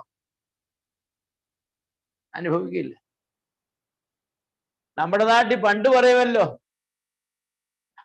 വാദ്യാർക്കും അച്ഛനും കൊടുക്കേണ്ടത് കൊടുത്തില്ലേ ഡോക്ടർക്ക് കൊടുക്കുമെന്ന് പറയും, വൈദ്യർക്ക് കൊടുക്കുന്നു. അങ്ങനെയാ. അധ്യാപകർക്കും അച്ഛന്മാർക്കും കൊടുക്കേണ്ടത് കൊടുത്തില്ലെങ്കിൽ അത് നിങ്ങൾ വൈദ്യർക്ക് കൊടുക്കും. കൊടുക്കുമെന്നുള്ള നിശ്ചയാണ്. കൊടുക്കേണ്ടവർക്ക് കൊടുക്കണം. ഞാൻ പറഞ്ഞത് ഈ അടിസ്ഥാനങ്ങൾ ഇടിഞ്ഞു കിടക്കുന്ന അടിസ്ഥാനങ്ങൾ പണിയണം. ഇടിഞ്ഞു കിടക്കുന്ന അടിസ്ഥാനങ്ങൾ പണിയണം. കുടുംബത്തിന്റെ സഭയുടെ ഒക്കെ സഭാജീവൻ നോക്കിക്കേ. 10 മണിക്ക് സഭായോഗം തുടങ്ങുമെന്ന് പറഞ്ഞാൽ 10:15 ആകുമ്പോഴും 10:30 ആകുമ്പോഴും കയറി വരുന്നവരുണ്ട്. എന്തിനാ കയറി വരുന്നത് ഞാൻ പലപ്പോഴും വിചാരിക്കും. എന്തിനു നിങ്ങൾ കയറി വരുന്നു? അതുപോലെ ഇവിടെ വന്ന് വെറുതെ ഇരുന്നിട്ട് പോകും. യാതൊരു പങ്കാളിത്തവും സ്തോത്രം പോലും ചെയ്യാത്ത ആളുകളുണ്ട്, സ്തോത്രാഴ്ച ഇടാത്ത ആളുകളുണ്ട്, പ്രാർത്ഥിക്കാത്ത ആളുകളുണ്ട്. അപ്പോസ്തല പ്രവൃത്തി 2:42 അപ്പോസ്തലന്മാരുടെ ഉപദേശം കേട്ടും കൂട്ടായ്മ ആചരിച്ചും ഒപ്പം നുറുക്കിയും പ്രാർത്ഥന കഴിച്ചും പോകുന്നു. സഭയ്ക്ക് 4 തൂണുകളാണ്, 4 ആക്ടിവിറ്റീസാ ഉള്ളത്. 4 വിശ്വസ്തമായിട്ട് വേണം, 4 തുല്യ പ്രാധാന്യമുള്ളതാണ്. ഉപദേശ ക്ലാസ്സിൽ എല്ലാവരും ഉപദേശം പഠിക്കാൻ വരണം. ഇപ്പൊ വന്ന് ഉപദേശ ക്ലാസ് എന്നൊരു ക്ലാസ് ഇല്ല. ഉണ്ടോ? ഒരു ക്ലാസ് ഇല്ല. ഞായറാഴ്ച ഒരു പ്രസംഗമുണ്ട്, അതുകൊണ്ട് എല്ലാം തീർന്നു. ഉപദേശ ക്ലാസ് ഇല്ല. കൂട്ടായ്മ യോഗങ്ങൾ വളരെ കുറവാണ്. കോവിഡൊക്കെ ആയിരുന്നുകൊണ്ട് കൂട്ടായ്മയൊന്നും ഇല്ല. ആർക്കും തമ്മിൽ കൂടാനൊക്കുകയില്ല. കൂട്ടായ്മ എന്ന് പറഞ്ഞാൽ കൂട്ടമായിട്ട് ഒരുമയിലിരിക്കുന്നില്ല കൂട്ടായ്മ പറയാം, അതൊക്കില്ലല്ലോ. അതൊക്കെ കഴിഞ്ഞില്ലേ. പിന്നെ എന്താ ഇല്ലാത്തത്? അപ്പം നുറുക്കുക. അത് പിന്നെ ദൈവകൃപയാൽ വലിയ മുടക്കം കൂടാതെ അങ്ങ് നടക്കുന്നു. അതും പഴയ രീതിയിലൊന്നുമല്ല. പിന്നെ അതേക്കുറിച്ചൊന്നും ഞാൻ പറയുന്നില്ല. പ്രാർത്ഥനയോ എത്ര പേരും? വളരെ കുറച്ച് ആളുകളെ വരുന്നുള്ളൂ. ഉപവാസ പ്രാർത്ഥന എന്ന് പറയുന്നത് ഇത് നമ്മൾ വെച്ചിട്ടുണ്ട്. 5 പേര് 4 പേരൊക്കെ അല്ലേ ഉള്ളൂ, 7 പേരൊക്കെ അല്ലേ ഉള്ളൂ. എന്താ കോഴഞ്ചേരി സഭയിൽ നിന്ന് മറ്റാളുകൾ വരാത്തത്? എന്താ അതിന് കയറാത്തത്? കയറിയാൽ തന്നെ കുറച്ചു നേരം കഴിയുമ്പോൾ പോയി. എന്താ നിങ്ങള്? അപ്പൊ ഈ അടിസ്ഥാനങ്ങൾ പണിയാതെ ശരിയാക്കാതെ ദൈവത്തിന്റെ അനുഗ്രഹം വേണമെന്ന് എന്റെ പ്രിയമുള്ളവരെ നാം ആഗ്രഹിച്ചാൽ നമുക്ക് ലഭിക്കുകയില്ല. ദൈവം തമ്പുരാന്റെ സഭയിലൂടെ പറയാണ്, നിങ്ങൾ പ്രാർത്ഥിക്കാത്തല്ല കുഴപ്പം. നിങ്ങൾ ഉപവസിക്കുന്നു, പ്രാർത്ഥിക്കുന്നു, നോമ്പ് നോക്കുന്നു, നിങ്ങൾ എല്ലാം നോക്കുന്നു. പക്ഷേ നിങ്ങൾ ഒരു കാര്യം ഉറപ്പുവരുത്തിയിട്ടാണ്, ഞങ്ങൾക്കൊരു കുറവ് വരാൻ പാടില്ല എന്നുള്ള കാര്യം ഉറപ്പുവരുത്തിയിട്ടാണ് നിങ്ങൾ എന്ത് ചെയ്യും? കർത്താവ് പറഞ്ഞു, നിങ്ങൾ ഇതെല്ലാം നേരെയാക്കാൻ പറഞ്ഞു. നിങ്ങൾ ഇതൊക്കെ നേരെയാക്കാൻ ഞാൻ നിങ്ങൾക്ക് നന്മ തരാം. 8-ാമത്തെ വാക്യം മുതൽ 14-ാമത്തെ വാക്യം വരെ വായിക്കുമ്പോൾ ദൈവം നമ്മൾ കാര്യങ്ങൾ ശരിയാക്കിയാൽ നമുക്ക് ചെയ്യാവുന്ന നന്മയെക്കുറിച്ചാണ് പറയുന്നത്. ഞാൻ നിനക്ക് മുൻപായി നടക്കും, യഹോവയുടെ മഹത്വം നിന്റെ പിൻപടയായിരിക്കും. അപ്പോൾ നീ വിളിക്കും, യഹോവ ഉത്തരമരുളും, നീ നിലവിളിക്കും, ഞാൻ വരുന്നു എന്ന് അവൻ അരുളി ചെയ്യും. ഇതിക്കുള്ള എന്ത് വേണം? ഇപ്പൊ അവന് പരാതി എന്താ? ഞങ്ങൾ വിളിക്കുന്നു, നീ കേൾക്കുന്നില്ല. ഞങ്ങൾ പ്രാർത്ഥിക്കുന്നു, നീ കേൾക്കുന്നില്ല. ഞങ്ങൾ ഉപവസിക്കുന്നു, നീ കാണുന്നില്ല. കർത്താവ് ശരിയാക്കാൻ, ഞാൻ ഇതെല്ലാം ചെയ്യാൻ, ഞാനെല്ലാം ചെയ്യാൻ. നിന്റെ നീതി നിനക്ക് മുൻപായി നടക്കും, യഹോവയുടെ മഹത്വം നിന്റെ പിൻപടയായിരിക്കും. അപ്പോൾ നീ വിളിക്കും, ഞാൻ ഉത്തരമരുളും, നീ നിലവിളിക്കും, ഞാൻ വരുന്നു എന്ന് അവൻ അരുളി ചെയ്യും. എന്നിട്ട് പറയാണ്, നിന്റെ പ്രകാശം ഇരുളിൽ ഉദിക്കും, നിന്റെ അന്ധകാരം മധ്യാഹ്നം പോലെയാകും. യഹോവ നിന്നെ എല്ലായ്പ്പോഴും നടത്തുകയും വരണ്ട നിലത്തിലും നിന്റെ വിശപ്പടക്കി നിന്റെ അസ്ഥികളെ ബലപ്പെടുത്തുകയും ചെയ്യും. നീ നനവുള്ള തോട്ടം പോലെയും വെള്ളം വറ്റിപ്പോകാത്ത നീരുറവ് പോലെയും ആകും. നീ കെട്ടിപ്പൊക്കും, കേട് തീർക്കുന്നവരെന്നും കുടിയിരിപ്പാൻ തക്കവണ്ണം പാതകളെ യഥാസ്ഥാനത്ത് ആക്കുന്നവരെന്നും നിനക്ക് പേര് കിട്ടും. പിന്നെയും പറയാണ്, നീ യഹോവയിൽ പ്രമോദിക്കും, ഞാൻ നിന്നെ ദേശത്തിലെ ഉന്നതങ്ങളിൽ വാഹനമേറി ഓടുമാറാക്കും. നിന്റെ പിതാവായ യാക്കോബിന്റെ അവകാശം കൊണ്ട് നിന്നെ ഞാൻ പോഷിപ്പിക്കും. യഹോവയുടെ വായല്ലോ അരുളി ചെയ്തു. നമ്മുടെ ദൈവത്തിന് നമ്മെ അനുഗ്രഹിക്കാനായിട്ട് ഭയങ്കര മനസ്സും താല്പര്യവും. നിങ്ങളിത് ചെയ്യുമോ എന്നുള്ളത് നമ്മുടെ പങ്ക് നമ്മൾ ചെയ്യും. എന്റെ പങ്ക് ഞാൻ ചെയ്തെങ്കിലേ ദൈവം എന്നെ അനുഗ്രഹിക്കും. ഒരുപാട് വചനം നമ്മൾ പഠിച്ചിട്ടുണ്ട്, ഒരുപാട് പ്രസംഗങ്ങൾ കേട്ടിട്ടുണ്ട്, ഒരുപാട് ക്ലാസ്സുകൾക്ക് പോയിട്ടുണ്ട്. ഇനി ജീവിതമാണ് ചേഞ്ച് ചെയ്യേണ്ടത്. ജീവിതം ചേഞ്ച് ചെയ്യണം. അതാണ് വേണ്ടത്. ജീവിതം ചേഞ്ച് ചെയ്യണം. അല്ലെങ്കിൽ ദൈവം ഇതെല്ലാം നോക്കിയിട്ട് പറയും, ഇതെല്ലാം കപടഭക്തിയാണ്, ഒരു കുറവും ഇല്ലാതെ ജീവിക്കാനുള്ളതായിരിക്കുന്ന ഒരു തന്ത്രവും മന്ത്രവുമാണ് ഇതെല്ലാം. നമ്മൾ പറയുന്നത് ഞങ്ങളുടെ അധ്വാനത്തെ നീ മാനിക്കണം, ഞങ്ങളുടെ പിള്ളേരുടെ പഠിത്തത്തെ നീ മാനിക്കണം, അവർക്കൊക്കെ നല്ല ജോലി കൊടുക്കണം, അവർക്ക് പാസ്പോർട്ട് വിസ കൊടുക്കണം വിദേശത്തേക്ക് പോകാൻ, അങ്ങനെ അവരൊക്കെ പഠിച്ച് വലിയ മിടുക്കരാകണം. എന്നിട്ട് അതിനല്ലേ ഞങ്ങൾ ഈ പ്രാർത്ഥിക്കുന്നത്? അതിനല്ലേ ഞങ്ങൾ ഇതൊക്കെ ചെയ്യുന്നത്? അതിനാണോ നിങ്ങളൊക്കെ ചെയ്യുന്നത്? കാര്യം സാധിക്കാൻ വേണ്ടിയാണോ ഇതൊക്കെ ചെയ്യുന്നത്? നമ്മുടെ ഭക്തി പലപ്പോഴും കാര്യം സാധിക്കാനുള്ള ഭക്തിയാണെന്ന് എനിക്ക് തോന്നാറുണ്ട്.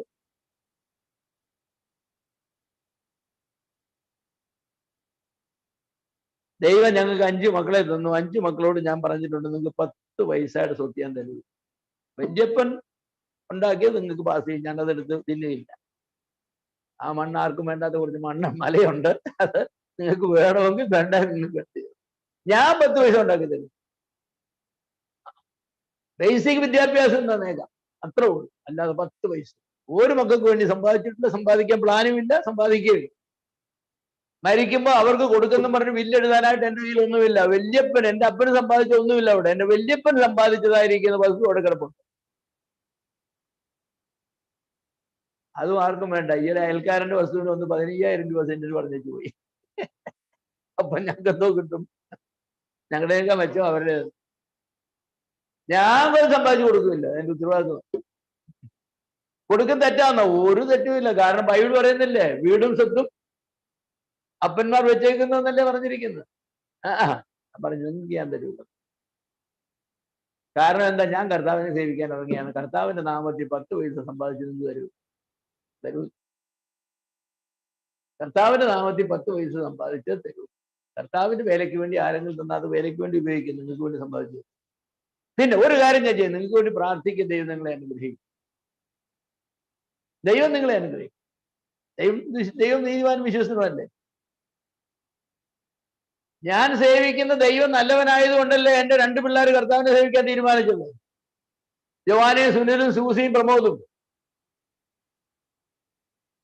അതുകൊണ്ടാ അമേരിക്ക വിസ ഉണ്ടായിട്ടും ജവാനിക്ക് പോകണ്ട.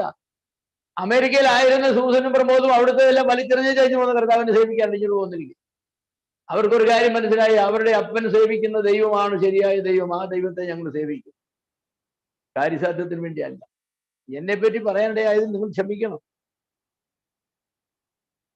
ഇളയമോനും കർത്താവിന്റെ വേലക്കാരനാകണമെന്നൊക്കെ ഞാൻ ആഗ്രഹിച്ചിട്ടുണ്ട്. ഞാനത് ചെയ്യിക്കുന്നത്, തമ്പുരാനാണ് നിശ്ചയിക്കുന്നത്. തമ്പുരാൻ പറഞ്ഞ ഞാൻ ജോലിയോടുകൂടി ചെയ്യട്ടെന്ന് പറഞ്ഞു. വിളിക്കുമ്പോൾ വിടാന്നോ പോയി ചെയ്യുന്നു. പക്ഷെ ഒരു കാര്യം എനിക്കറിയാം, ഞാൻ പറഞ്ഞു, നീതിമാന്റെ സന്തതി അപ്പം യാചിക്കും. ഇത് വരും. ഈയിടെ സമയം സൂക്ഷിക്കണം. ഈയിടെ ഒരു സഹോദരൻ പറഞ്ഞു, ഞാൻ സാമ്പത്തികമായിട്ടൊക്കെ വളരെ ബുദ്ധിമുട്ടിക്കൂടൊക്കെ ഇങ്ങനെ പോവുക, വളരെ എങ്ങനെ മുന്നോട്ട് പോകും, പിള്ളേരുടെ ഫീസ് കൊടുക്കുന്നത് എങ്ങനെയാണെന്നും അറിയില്ല. അപ്പം വെറുതെ ഇരിക്കില്ല, ഇങ്ങനെ വിഷമിച്ചിരിക്കുമ്പോൾ ഒരു പേപ്പറും പെൻസിലും എടുത്തിട്ട് കർത്താവിന്റെ വേലയ്ക്ക് വേണ്ടി വന്നിട്ടുള്ള എല്ലാവരുടെയും പേര് ഇങ്ങനെ എഴുതി, എല്ലാവരുടെയും പേര്, അവരുടെ മക്കളുടെയും പേര്.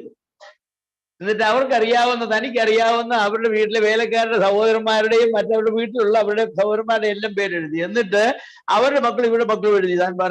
താന് അവസാനം പറഞ്ഞു, സ്തോത്രം, കർത്താവിനെ സേവിക്കാനായിട്ട് ഇറങ്ങിയ ഒരു മനുഷ്യനോളം ആ വീട്ടിലെ കുടുംബത്തിൽ ഒരാളും വന്നിട്ട്. എനിക്ക് തന്നെ അറിയില്ല, ഈ സഹോദരന്മാരുടെ എല്ലാം മക്കൾക്ക് എഞ്ചിനീയേഴ്സും ഡോക്ടേഴ്സും അങ്ങനെ ഇവിടുന്ന് ബുദ്ധി കൊടുത്തു, എങ്ങനെ ഇത് സാധിക്കുന്നു എനിക്കറിയില്ല. പക്ഷെ എല്ലാവരും എന്ത് ചെയ്യും, ഒന്നിനൊന്ന് സത്യസന്ധമായി സേവിക്കുന്നവരേ ഉള്ളൂ. പണത്തിന് വേണ്ടി സേവിച്ചിട്ട് കാര്യമില്ല. സത്യസന്ധമായി ദൈവത്തെ സേവിക്കും. അതാണ് ഇവിടെ കർത്താവ് പറയുന്നത്. അതാണ്, ഞാൻ നിങ്ങളെ അനുഗ്രഹിക്കും. കർത്താവ് നമുക്ക് നൽകുന്ന അനുഗ്രഹങ്ങൾ എന്തൊക്കെയാ? നിരന്തരമായ നടത്തിപ്പ്. 8-ാം വാക്യം 11-ാം വാക്യം, നിരന്തരമായ നടത്തിപ്പ്. ഞാൻ നിനക്ക് പിൻപായി നടക്കും, യഹോവയുടെ മഹത്വം നിനക്ക് പിൻപടയായിരിക്കും. അതുപോലെ 11-ാമത്തെ വാക്യം എന്താ പറയുന്നത്? യഹോവ നിന്നെ എല്ലായ്പ്പോഴും നടത്തുകയും. ദൈവത്തിന്റെ നിരന്തരമായ നടത്തിപ്പ് ദൈവത്തെ മാനിക്കുന്നവർക്ക് ദൈവം കൊടുക്കും. 11-ാമത്തെ വാക്യത്തിൽ 2-ാമത്തെ ഭാഗം പറയാണ്, നിന്റെ അസ്ഥികളെ ബലപ്പെടുത്തും എന്ന് പറഞ്ഞാൽ ശാരീരികമായ ബലം. നിന്റെ അസ്ഥികളെ ബലപ്പെടുത്തും. കർത്താവിനെ മാനിക്കാൻ ഇറങ്ങിയവരുടെ അസ്ഥികളെയും ബലപ്പെടുത്തും. അത് ദൈവം ചെയ്യും എന്ന് പറഞ്ഞാൽ നിനക്ക് അതിനുള്ളതായിരിക്കുന്ന കൃപ ദൈവം തരും. ദൈവത്തെ നിന്റെ അസ്ഥികളെ ബലപ്പെടുത്തും. അത് മാത്രമോ, ഭൗതിക അനുഗ്രഹങ്ങൾ നിനക്ക് തരും. 11-ാമത്തെ വാക്യത്തിൽ പറയാണ്, വരണ്ട നിലത്തിലും നിന്റെ വിശപ്പ് അടക്കി. വരണ്ട നിലത്തിലും എല്ലാവരും വെള്ളമില്ലാതെ ക്ഷീണിക്കുകയും വരണ്ട നിലത്തിന്റെ അനുഭവത്തിൽ ഇരിക്കുകയും ചെയ്യുമ്പോൾ ദൈവം പറഞ്ഞു, ഞാൻ നിന്നെ അനുഗ്രഹിക്കുമെന്ന് പറഞ്ഞു. നിനക്ക് ഒരു പ്രശ്നവും വരില്ല. ശാരീരിക അനുഗ്രഹത്തിന് ശാരീരിക അനുഗ്രഹം, ഭൗതിക അനുഗ്രഹത്തിന് ഭൗതിക അനുഗ്രഹം. നീ അനുഗ്രഹമാകുമെന്ന് നിന്നെ അനുഗ്രഹിക്കുമെന്ന് മാത്രമല്ല, നീ അനുഗ്രഹത്തിന്റെ ശ്രോതാവാകുമെന്നാ പറഞ്ഞത്. നീ നനവുള്ള തോട്ടം പോലെയും വെള്ളം പറ്റാത്ത നീരുറവ് പോലെയാകും. നീരുറവ് ആർക്ക് വേണ്ടിയാണ്? നീരുറവിന് വേണ്ടി, കിണറിന് കുടിക്കാനാണോ വെള്ളം? കുളത്തിന് കുടിക്കാനാണോ വെള്ളം? നനവുള്ള തോട്ടത്തിന് എന്തിനാ? തോട്ടത്തിന്റെ ഉപയോഗത്തിന് വേണ്ടിയാണോ? അല്ല. ഫലമുണ്ടായി മറ്റുള്ളവർ ഭക്ഷിക്കണം, രണ്ടിന് വെള്ളം കോരി മറ്റുള്ളവർ കുടിക്കണം, അതിനല്ലേ? നീ അങ്ങനെ ആയിരിക്കും എന്നാ പറഞ്ഞത്. നീ മുഖാന്തരം ഒരുപാട് പേര് അനുഗ്രഹിക്കപ്പെടുമെന്നാ പറയുന്നത്. നനവുള്ള തോട്ടം പോലെ ആയിരിക്കും.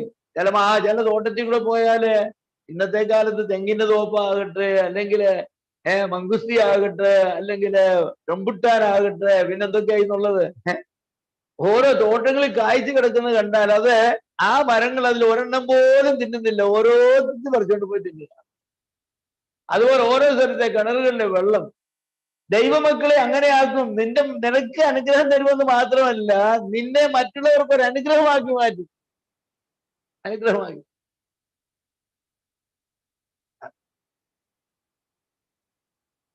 അത് അക്ഷരാർത്ഥത്തിൽ അങ്ങനെ തന്നെയാകും. 12-ാമത്തെ വാക്യത്തിൽ പറയുന്നു, നീ കേടുപോക്കുന്നവരും പണിയുന്നവരുമായിരിക്കും. നീ ഒരു പണിക്കാരനാകും. ദൈവത്തിന്റെ പരിപാടിയിൽ നിന്റെ സ്ഥാനമെന്ന് പറയുന്നത് അങ്ങനെയാകും. അങ്ങനെ ദൈവം തന്നെ അനുഗ്രഹിക്കും. അപ്പൊ എന്താ പ്രിയമുള്ളവരെ, നമ്മൾ ഈ പറയുന്നത് എന്താണ്? നമ്മുടെ ഭക്തി എന്ന് പറയുന്നത് കാര്യസാധ്യത്തിന് വേണ്ടിയുള്ള ഭക്തി. നമ്മൾ അങ്ങനെ പ്രാർത്ഥിക്കുന്നു, കേൾക്കത്തില്ല, നമുക്ക് പരാതിയാണല്ലേ? നിങ്ങൾ ആഴ്ച 7 ദിവസം ഞായറാഴ്ച ജോലി ചെയ്തിട്ട് നിങ്ങൾക്ക് വല്ലതും കൂടുതൽ വല്ലതും കിട്ടുന്നുണ്ടോ? ഞായറാഴ്ച ജോലിക്ക് പോകാത്തവരെക്കാൾ. ഞാന് അമേരിക്കയിലായിരുന്ന കാലത്ത് ഞാനും എൻ്റെ കൂടെ സഹമൂപ്പനായിരിക്കുന്ന റേമൂർ എന്ന് പറയും, ഞങ്ങൾ രണ്ടുപേരും ഒരു കമ്പനിയിലാണ് പാർട്ട് ടൈം ജോലി ചെയ്ത്. ഇഷ്ടംപോലെ ജോലി കിട്ടുന്ന ഒരു സ്ഥലമാണ്. അവിടെ ഓവർ ടൈം കിട്ടും. ഓവർ ടൈം എന്ന് പറഞ്ഞാൽ നിങ്ങൾക്ക് അറിയാം, $10 ഒരു മണിക്കൂറുണ്ട്. ഓവർ ടൈം ചെയ്ത $20. അപ്പൊ അവിടെ കമ്പനിയിലുള്ള എല്ലാവരും ദിവസം 4 മണിക്കൂർ ഓവർ ടൈം ചെയ്യും. 8 മണിക്കൂർ അവർ ജോലി ചെയ്താൽ കിട്ടുന്ന ശമ്പളത്തെക്കാൾ കൂടുതൽ 4 മണിക്കൂർ ഓവർ ടൈം ചെയ്താൽ കിട്ടും. ഞാനും റേമൂറും ഞങ്ങളിങ്ങനെ സമയം നോക്കിയിരിക്കുകയാണ്. സൂക്ഷം സമയം 5 മണിയാകുമ്പോ അലാറം അടിക്കും, അവിടുത്തെ അടിക്കുന്ന ഉടനെ ഞങ്ങൾ ക്ലോസ് ചെയ്ത്. അപ്പൊ ഒരിക്കലും അവിടെ ജോലി ചെയ്യുന്നവർ ചോദിച്ചു, എന്താ നിങ്ങൾ ഈ ഓവർ ടൈം എന്താ ചെയ്യാത്തത്? അപ്പോ എന്റെ സ്നേഹിതൻ ചോദിച്ചു, എന്നോടാ ചോദിച്ചത്, നീ എന്താ ഓവർ ടൈം ചെയ്യാൻ? നിനക്ക് ഭാര്യയും 3 പിള്ളേരും ഇല്ല, 4 പിള്ളേരും ഉണ്ടല്ലോ, പിന്നെന്താ നീ ഓവർ ടൈം ചെയ്യാ? നീ സെമിനാരിൽ പഠിക്കാൻ ഫീസ് കൊടുക്കണ്ടേ, പിന്നെന്താ നീ ഓവർ ടൈം ചെയ്യാ? നീ വാടകയ്ക്ക് താമസിക്കുക, എനിക്ക് സ്വന്തം ഒരു വീട് വാങ്ങണ്ടേ, പിന്നെന്താ നീ ഓവർ ടൈം ചെയ്യാതെ? അപ്പൊ ഇങ്ങനെ ഒരു സംസാരം. ചോദിച്ചു, ആകട്ടെ, നിങ്ങൾ ഓവർ ടൈം ചെയ്തിട്ട് എന്താ ചെയ്യുന്നത്? ഞങ്ങൾ ഓവർ ചെയ്തോ, അവിടെ എല്ലാ ആഴ്ചയിലും ശമ്പളം കിട്ടും, എല്ലാ വെള്ളിയാഴ്ചയും പേച്ചെക്ക് കിട്ടും. കിട്ടുമ്പോൾ ഞങ്ങളുടെ പേച്ചെക്കിന് ഇത്രയും കനമുണ്ട്, നിങ്ങളുടെ പേച്ചെക്കിന് ഇത്രയും കനമല്ലേ ഉള്ളൂ. എന്നിട്ട് ഞങ്ങൾ അതുകൊണ്ട് പോയി അങ്ങനെ ചെലവാക്കും. എന്തോ ചെലവാക്കും? അല്ല, ഫാൻസി കാർ, ലേറ്റസ്റ്റ് കാർ, എല്ലാ വർഷവും പുതിയ കാർ വാങ്ങും. എന്നിട്ട് വീട്ടില് അന്നത്തെ കാലത്തുള്ള ടെലിവിഷൻ, ഏറ്റവും നല്ല ടെലിവിഷൻ ഏതാണോ അത് ഞങ്ങൾക്കുണ്ട്. പിന്നെ എന്തുണ്ട്?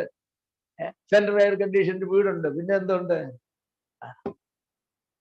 പിന്നെ ഈ കാർ ഓടിച്ചിട്ട് വീട്ടിൽ ചെല്ലും. എന്നിട്ട് ഞങ്ങൾ ഈ TV കാണും. എന്നിട്ട് ഞങ്ങൾ കിടന്ന് നല്ല ഉറങ്ങും, നല്ല AC. എന്നിട്ട് രാവിലെ ഞങ്ങൾ എഴുന്നേക്കും. എന്നിട്ട് പിന്നെ ഞങ്ങൾ ജോലിക്ക് വരും. എന്നിട്ട് പിന്നെ ജോലി ചെയ്യും. എന്നിട്ട് പറഞ്ഞു, എന്നിട്ട് ഒരു ദിവസം ചാവും. എന്നാ പിന്നെ ഇപ്പൊ അങ്ങ് ചെയ്തേക്കരുത്, ഈ ബുദ്ധിമുട്ട് ഒഴിവാക്കണം. അല്ല, ഇത്രേ ജീവിതം കൊണ്ട് നേടുന്നുള്ളെങ്കിലേ, പിന്നെ അതങ്ങ് ഇപ്പോഴേ അങ്ങ് ചെയ്തേക്കരുതോ?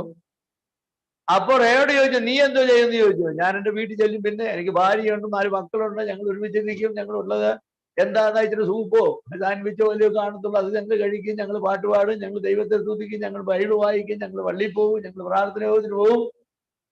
എന്നിട്ട് ഇങ്ങനെ ഞങ്ങൾ ഇങ്ങനെ ചെയ്തിട്ട് ഒരു ദിവസം ഞങ്ങൾ ചാവില്ല, ഞങ്ങൾ നേരെ സ്വർഗത്തിലേക്ക് പോകും. ഇപ്പൊ എങ്ങനെയുണ്ട്? ആരാ വിളിച്ചത്?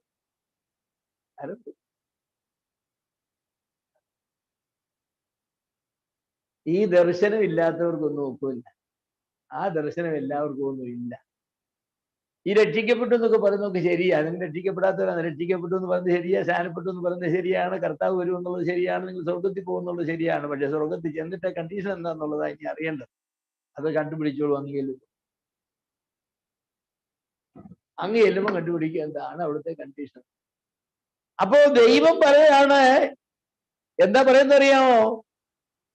ഉറക്ക വിളിക്കുക, അടങ്ങിയിരിക്കരുത്, കാഹളം പോലെ നിന്റെ ശബ്ദം ഉയർത്തി എന്റെ ജനത്തിന് അവരുടെ ലംഘനത്തെയും യാക്കോബ് ഗൃഹത്തിന് അവരുടെ പാവങ്ങളെയും അറിയിക്കുക. ഇതാരോടാ പറയുന്നത്? യെശയ്യാ പ്രവാചകനോടാ പറയുന്നത്. താൻ പ്രവാചകനാണ്, തന്റെ ജോലി എന്താണ്? ദൈവജനത്തോട് വചനം പ്രസംഗിക്കുക എന്നുള്ളതാണ്. അപ്പൊ എനിക്ക് ഇവിടെ പറയാനുള്ളത്, വചനം പ്രസംഗിക്കുന്നവരെ അടങ്ങിയിരിക്കരുത്, ഉറക്ക വിളിക്കുക, അടങ്ങിയിരിക്കരുത്, കാഹളം പോലെ നീ പ്രസംഗിക്കണം. എന്ത് പ്രസംഗിക്കണം? ഈ പറഞ്ഞ എല്ലാം പ്രസംഗിക്കണം. ദൈവജനത്തോട് കൂടെ പ്രസംഗിക്കണം. യെശയ്യാവ് മുഖാന്തരം ദൈവം ഇസ്രായേലിനോട് പ്രസംഗിച്ചതായിരിക്കുന്ന വചനം ഇന്നും സഭകളിൽ മുഴങ്ങിക്കേൾക്കേണ്ടത് ആവശ്യമാണ്. ഇത് കൂടെ പറഞ്ഞെങ്കിൽ മാത്രമേ ജനങ്ങൾക്ക് അത് ബോധം വരികയുള്ളൂ.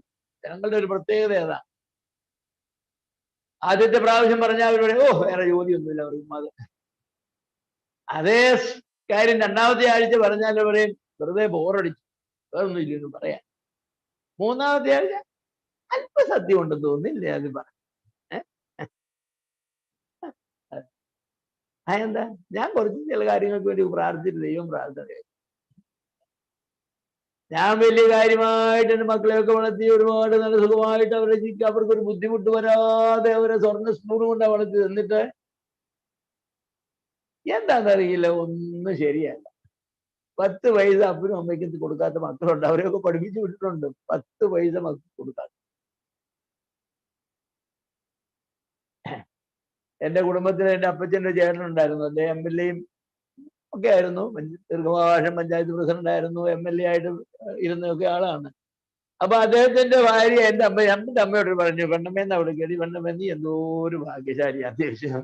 എന്റെ കൊച്ചമ്മയ്ക്ക് ഓരോ 10-400 ഏക്കർ റബ്ബർ തോട്ടും 150 നെല്ലും എല്ലാം ഉള്ളതായിരിക്കുന്ന MLA ആയിരുന്നു. അതിന്റെ കിട്ടുന്നു. പഞ്ചായത്ത് പ്രസിഡന്റ് ആയിരുന്നു. എത്ര വർഷമാണെന്ന് എനിക്കറിയില്ല. മരിക്കുന്നവരെ അത് സ്ത്രീകളുടെ റിസർവേഷൻ ആക്കി അത് മാറ്റുന്നത് വരെ പുള്ളിക്കാരന്റെ കുത്തകയായിരുന്നു.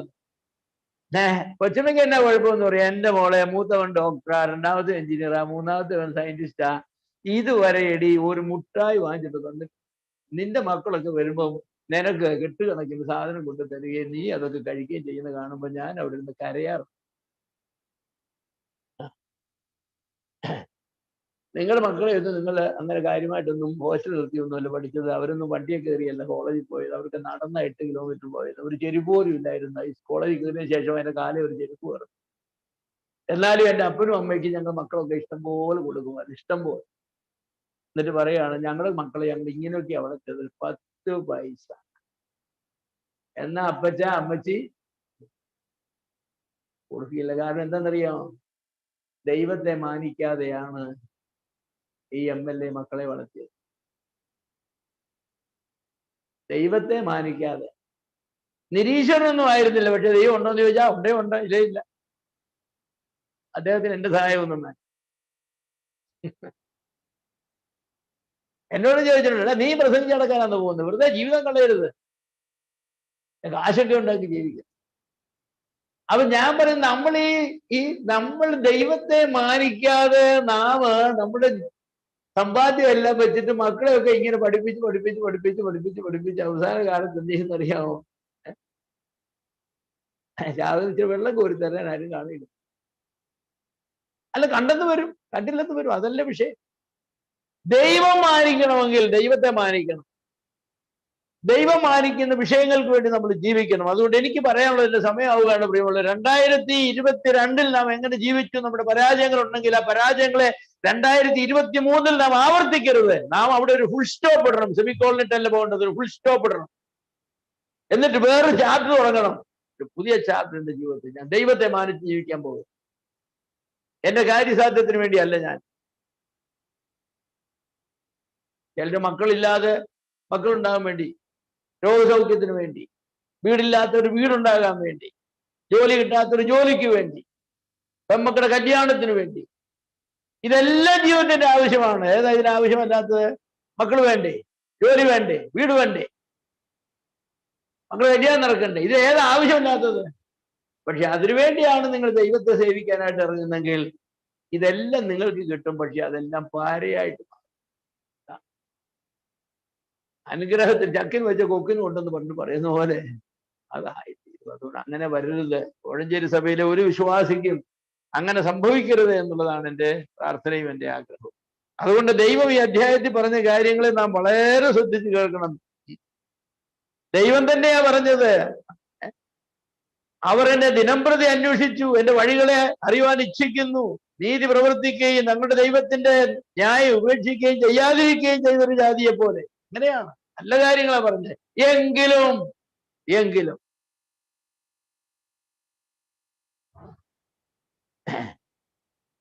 ഞാനതൊന്നും നോക്കുകയില്ല. നിങ്ങളുടെ പ്രാർത്ഥന ഉയർത്തി കേൾപ്പാൻ തക്കവണ്ണമല്ല നിങ്ങളെ പ്രാർത്ഥിക്കുന്നത്, നിങ്ങൾ നോമ്പ് നോക്കുന്നത്.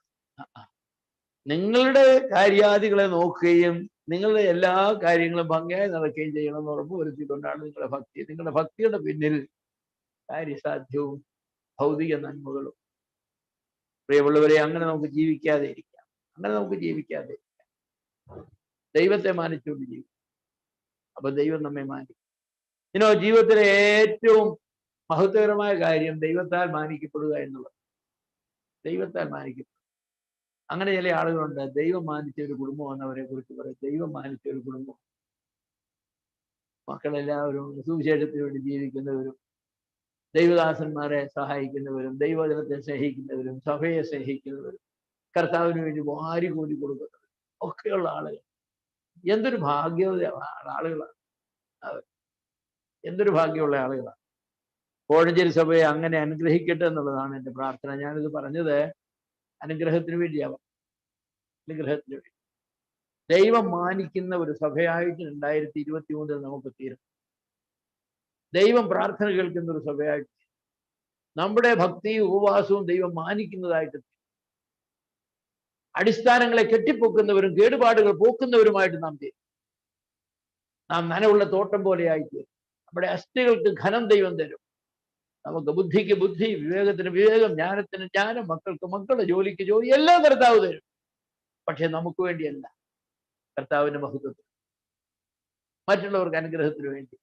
അങ്ങനെ അനുഗ്രഹങ്ങൾ ദൈവത്തിൽ നിന്നും പ്രാപിച്ച് മറ്റുള്ളവർക്ക് നൽകുന്നവരായി നമുക്കിരിക്കുക. ഞാൻ ഒരു വാക്യം കൂടെ പറയട്ടെ. 13ാമത്തെ വാക്യത്തിൽ പറയുന്നു, നീ എന്റെ വിശുദ്ധ ദിവസത്തിൽ നിന്റെ കാര്യാദികൾ നോക്കാതെ ശബത്തിൽ നിന്റെ കാലടക്കി വെച്ച് ശബത്തിനെ ഒരു സന്തോഷമെന്നും യഹോവയുടെ വിശുദ്ധ ദിവസത്തെ ബഹുമാനയോഗ്യമെന്നും പറയും.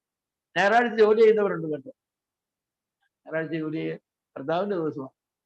നിങ്ങൾക്ക് 6 ദിവസം കർത്താവ് വന്നിട്ടില്ല ജോലി ചെയ്യാൻ, അധ്വാനം ജീവിക്കാൻ. ഇത് ഈ കർത്താവിന്റെ ദിവസത്തിൽ നമ്മൾ കയറി മോഷ്ടിക്കുന്നു. കർത്താവിന്റെ ദിവസം മോഷ്ടിക്കരുത്. ഞായറാഴ്ച ജോലി ചെയ്യേണ്ട ഒരു ജോലി നിങ്ങൾ എടുക്കരുത്. നിങ്ങൾ ഡോക്ടറോ നേഴ്സോ ആണെങ്കിൽ ചെയ്തെങ്കിലും നോക്കൂ. കാരണം ജീവൻ രക്ഷിക്കേണ്ടതായിട്ട്.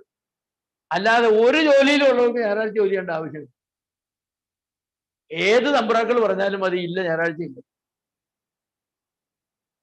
ഞാൻ എൻ്റെ ഒരു സാക്ഷ്യം നിങ്ങളോട് പറയും. എനിക്ക് ജോലി ഏറ്റവും അത്യാവശ്യമായിരുന്ന കാലത്താണ് എനിക്ക് ഞായറാഴ്ച ഡ്യൂട്ടി വന്നത്. ഞാൻ ഒരു പോളിടെക്നിക്കിലെ ടീച്ചറായിരുന്നു. എൻ്റെ ഹെഡ് ഓഫ് ദ ഡിപ്പാർട്ട്മെന്റിനെ വിളിച്ച് പറഞ്ഞു, സാറേ ഞായറാഴ്ച ശനിയാഴ്ച വിളിച്ച് പറഞ്ഞു, നാളെ സാറിന് പരീക്ഷാ ഡ്യൂട്ടി ഉണ്ടെന്ന് പറഞ്ഞു.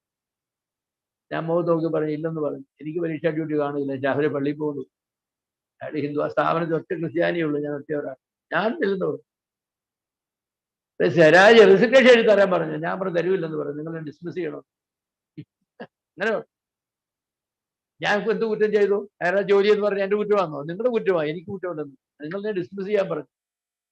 അയാൾ ചാട്ടി എഴുന്നേറ്റ് പോയി, പ്രിൻസിപ്പലിന്റെ മുറിയിൽ പോയി. കുറച്ച് കഴിഞ്ഞ് 1 മണിക്കൂർ കഴിഞ്ഞ് തിരിച്ചു വന്നു.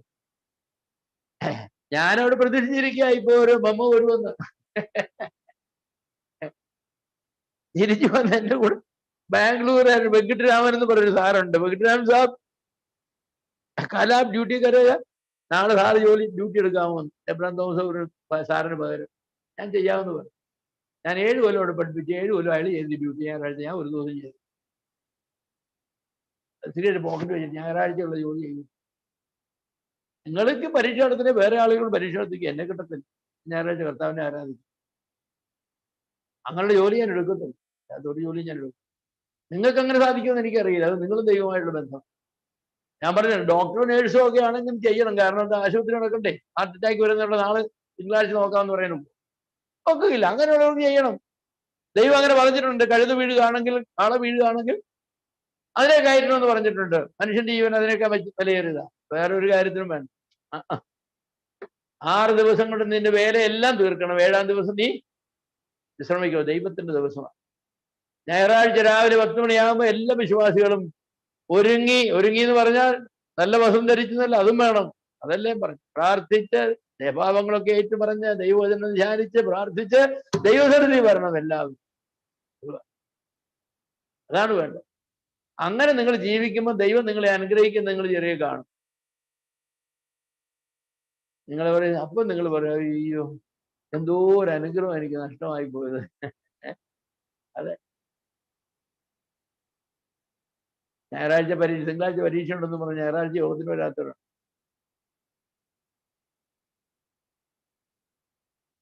ദൈവത്തോട് പറഞ്ഞാൽ മതി, ഞായറാഴ്ച ഞാൻ പഠിക്കുകയില്ല, നീ എന്നെ അനുഗ്രഹിച്ചോണം, ശനിയാഴ്ച വരെ അനുഗ്രഹിച്ചോ, അതിന് നിനക്ക് സമയം, ഞായറാഴ്ച ഞാൻ നിന്നെ മാനിച്ചോ. സമയമായി നിർത്തിട്ട് എന്താ നമ്മൾ പറഞ്ഞത്? 2022 ദൈവം ഇസ്രായേലിനോട് പറഞ്ഞ ആവശ്യത്തിലുള്ള ജീവിതമായിരുന്നെങ്കിൽ ദൈവം ഇസ്രായേലിന് വാഗ്ദത്തം ചെയ്ത കാര്യങ്ങൾ 2023 നമുക്ക് അനുഭവമാണ്. ദൈവം അതിന് നമ്മെ എല്ലാവരെയും സഹായിക്കട്ടെ. ദൈവം നമ്മെ ധാരാളമായി അനുഗ്രഹിക്കാൻ പോകുന്ന ഒരു വർഷമാണ് 2023. നിങ്ങൾ കണ്ടോ? നിങ്ങൾ ദൈവത്തെ മാനിച്ചാൽ ദൈവം നിങ്ങളെ മാനിക്കും. നിങ്ങൾ അതിശയിക്കും, എന്നെ ഇത്രയും ദൈവം മാനിച്ചോ, നിങ്ങൾക്കൊണ്ട് ഞാൻ എന്ത് ചെയ്തു? ദൈവം നമ്മെ അനുഗ്രഹിക്കട്ടെ. ദൈവത്തിന് നാം മഹത്വപ്പെടുമാറാകട്ടെ. ആമേൻ.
ഈ വർഷത്തിന്റെ അവസാന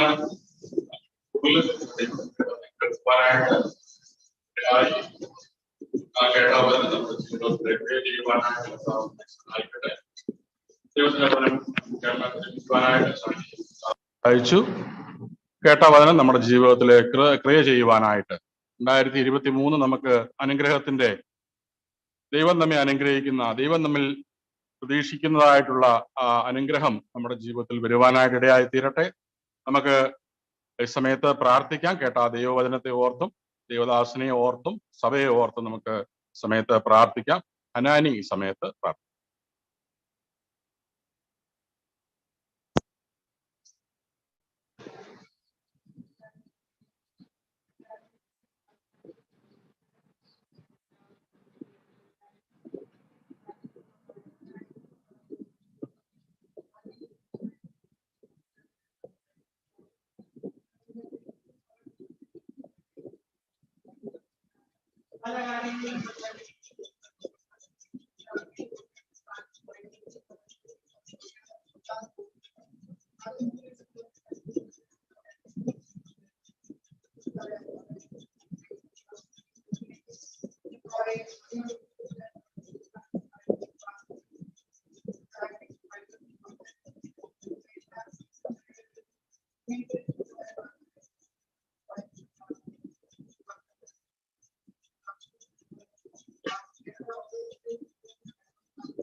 സമയം ആരാധിക്കുവാനായിട്ടുള്ള സമയമാണ്.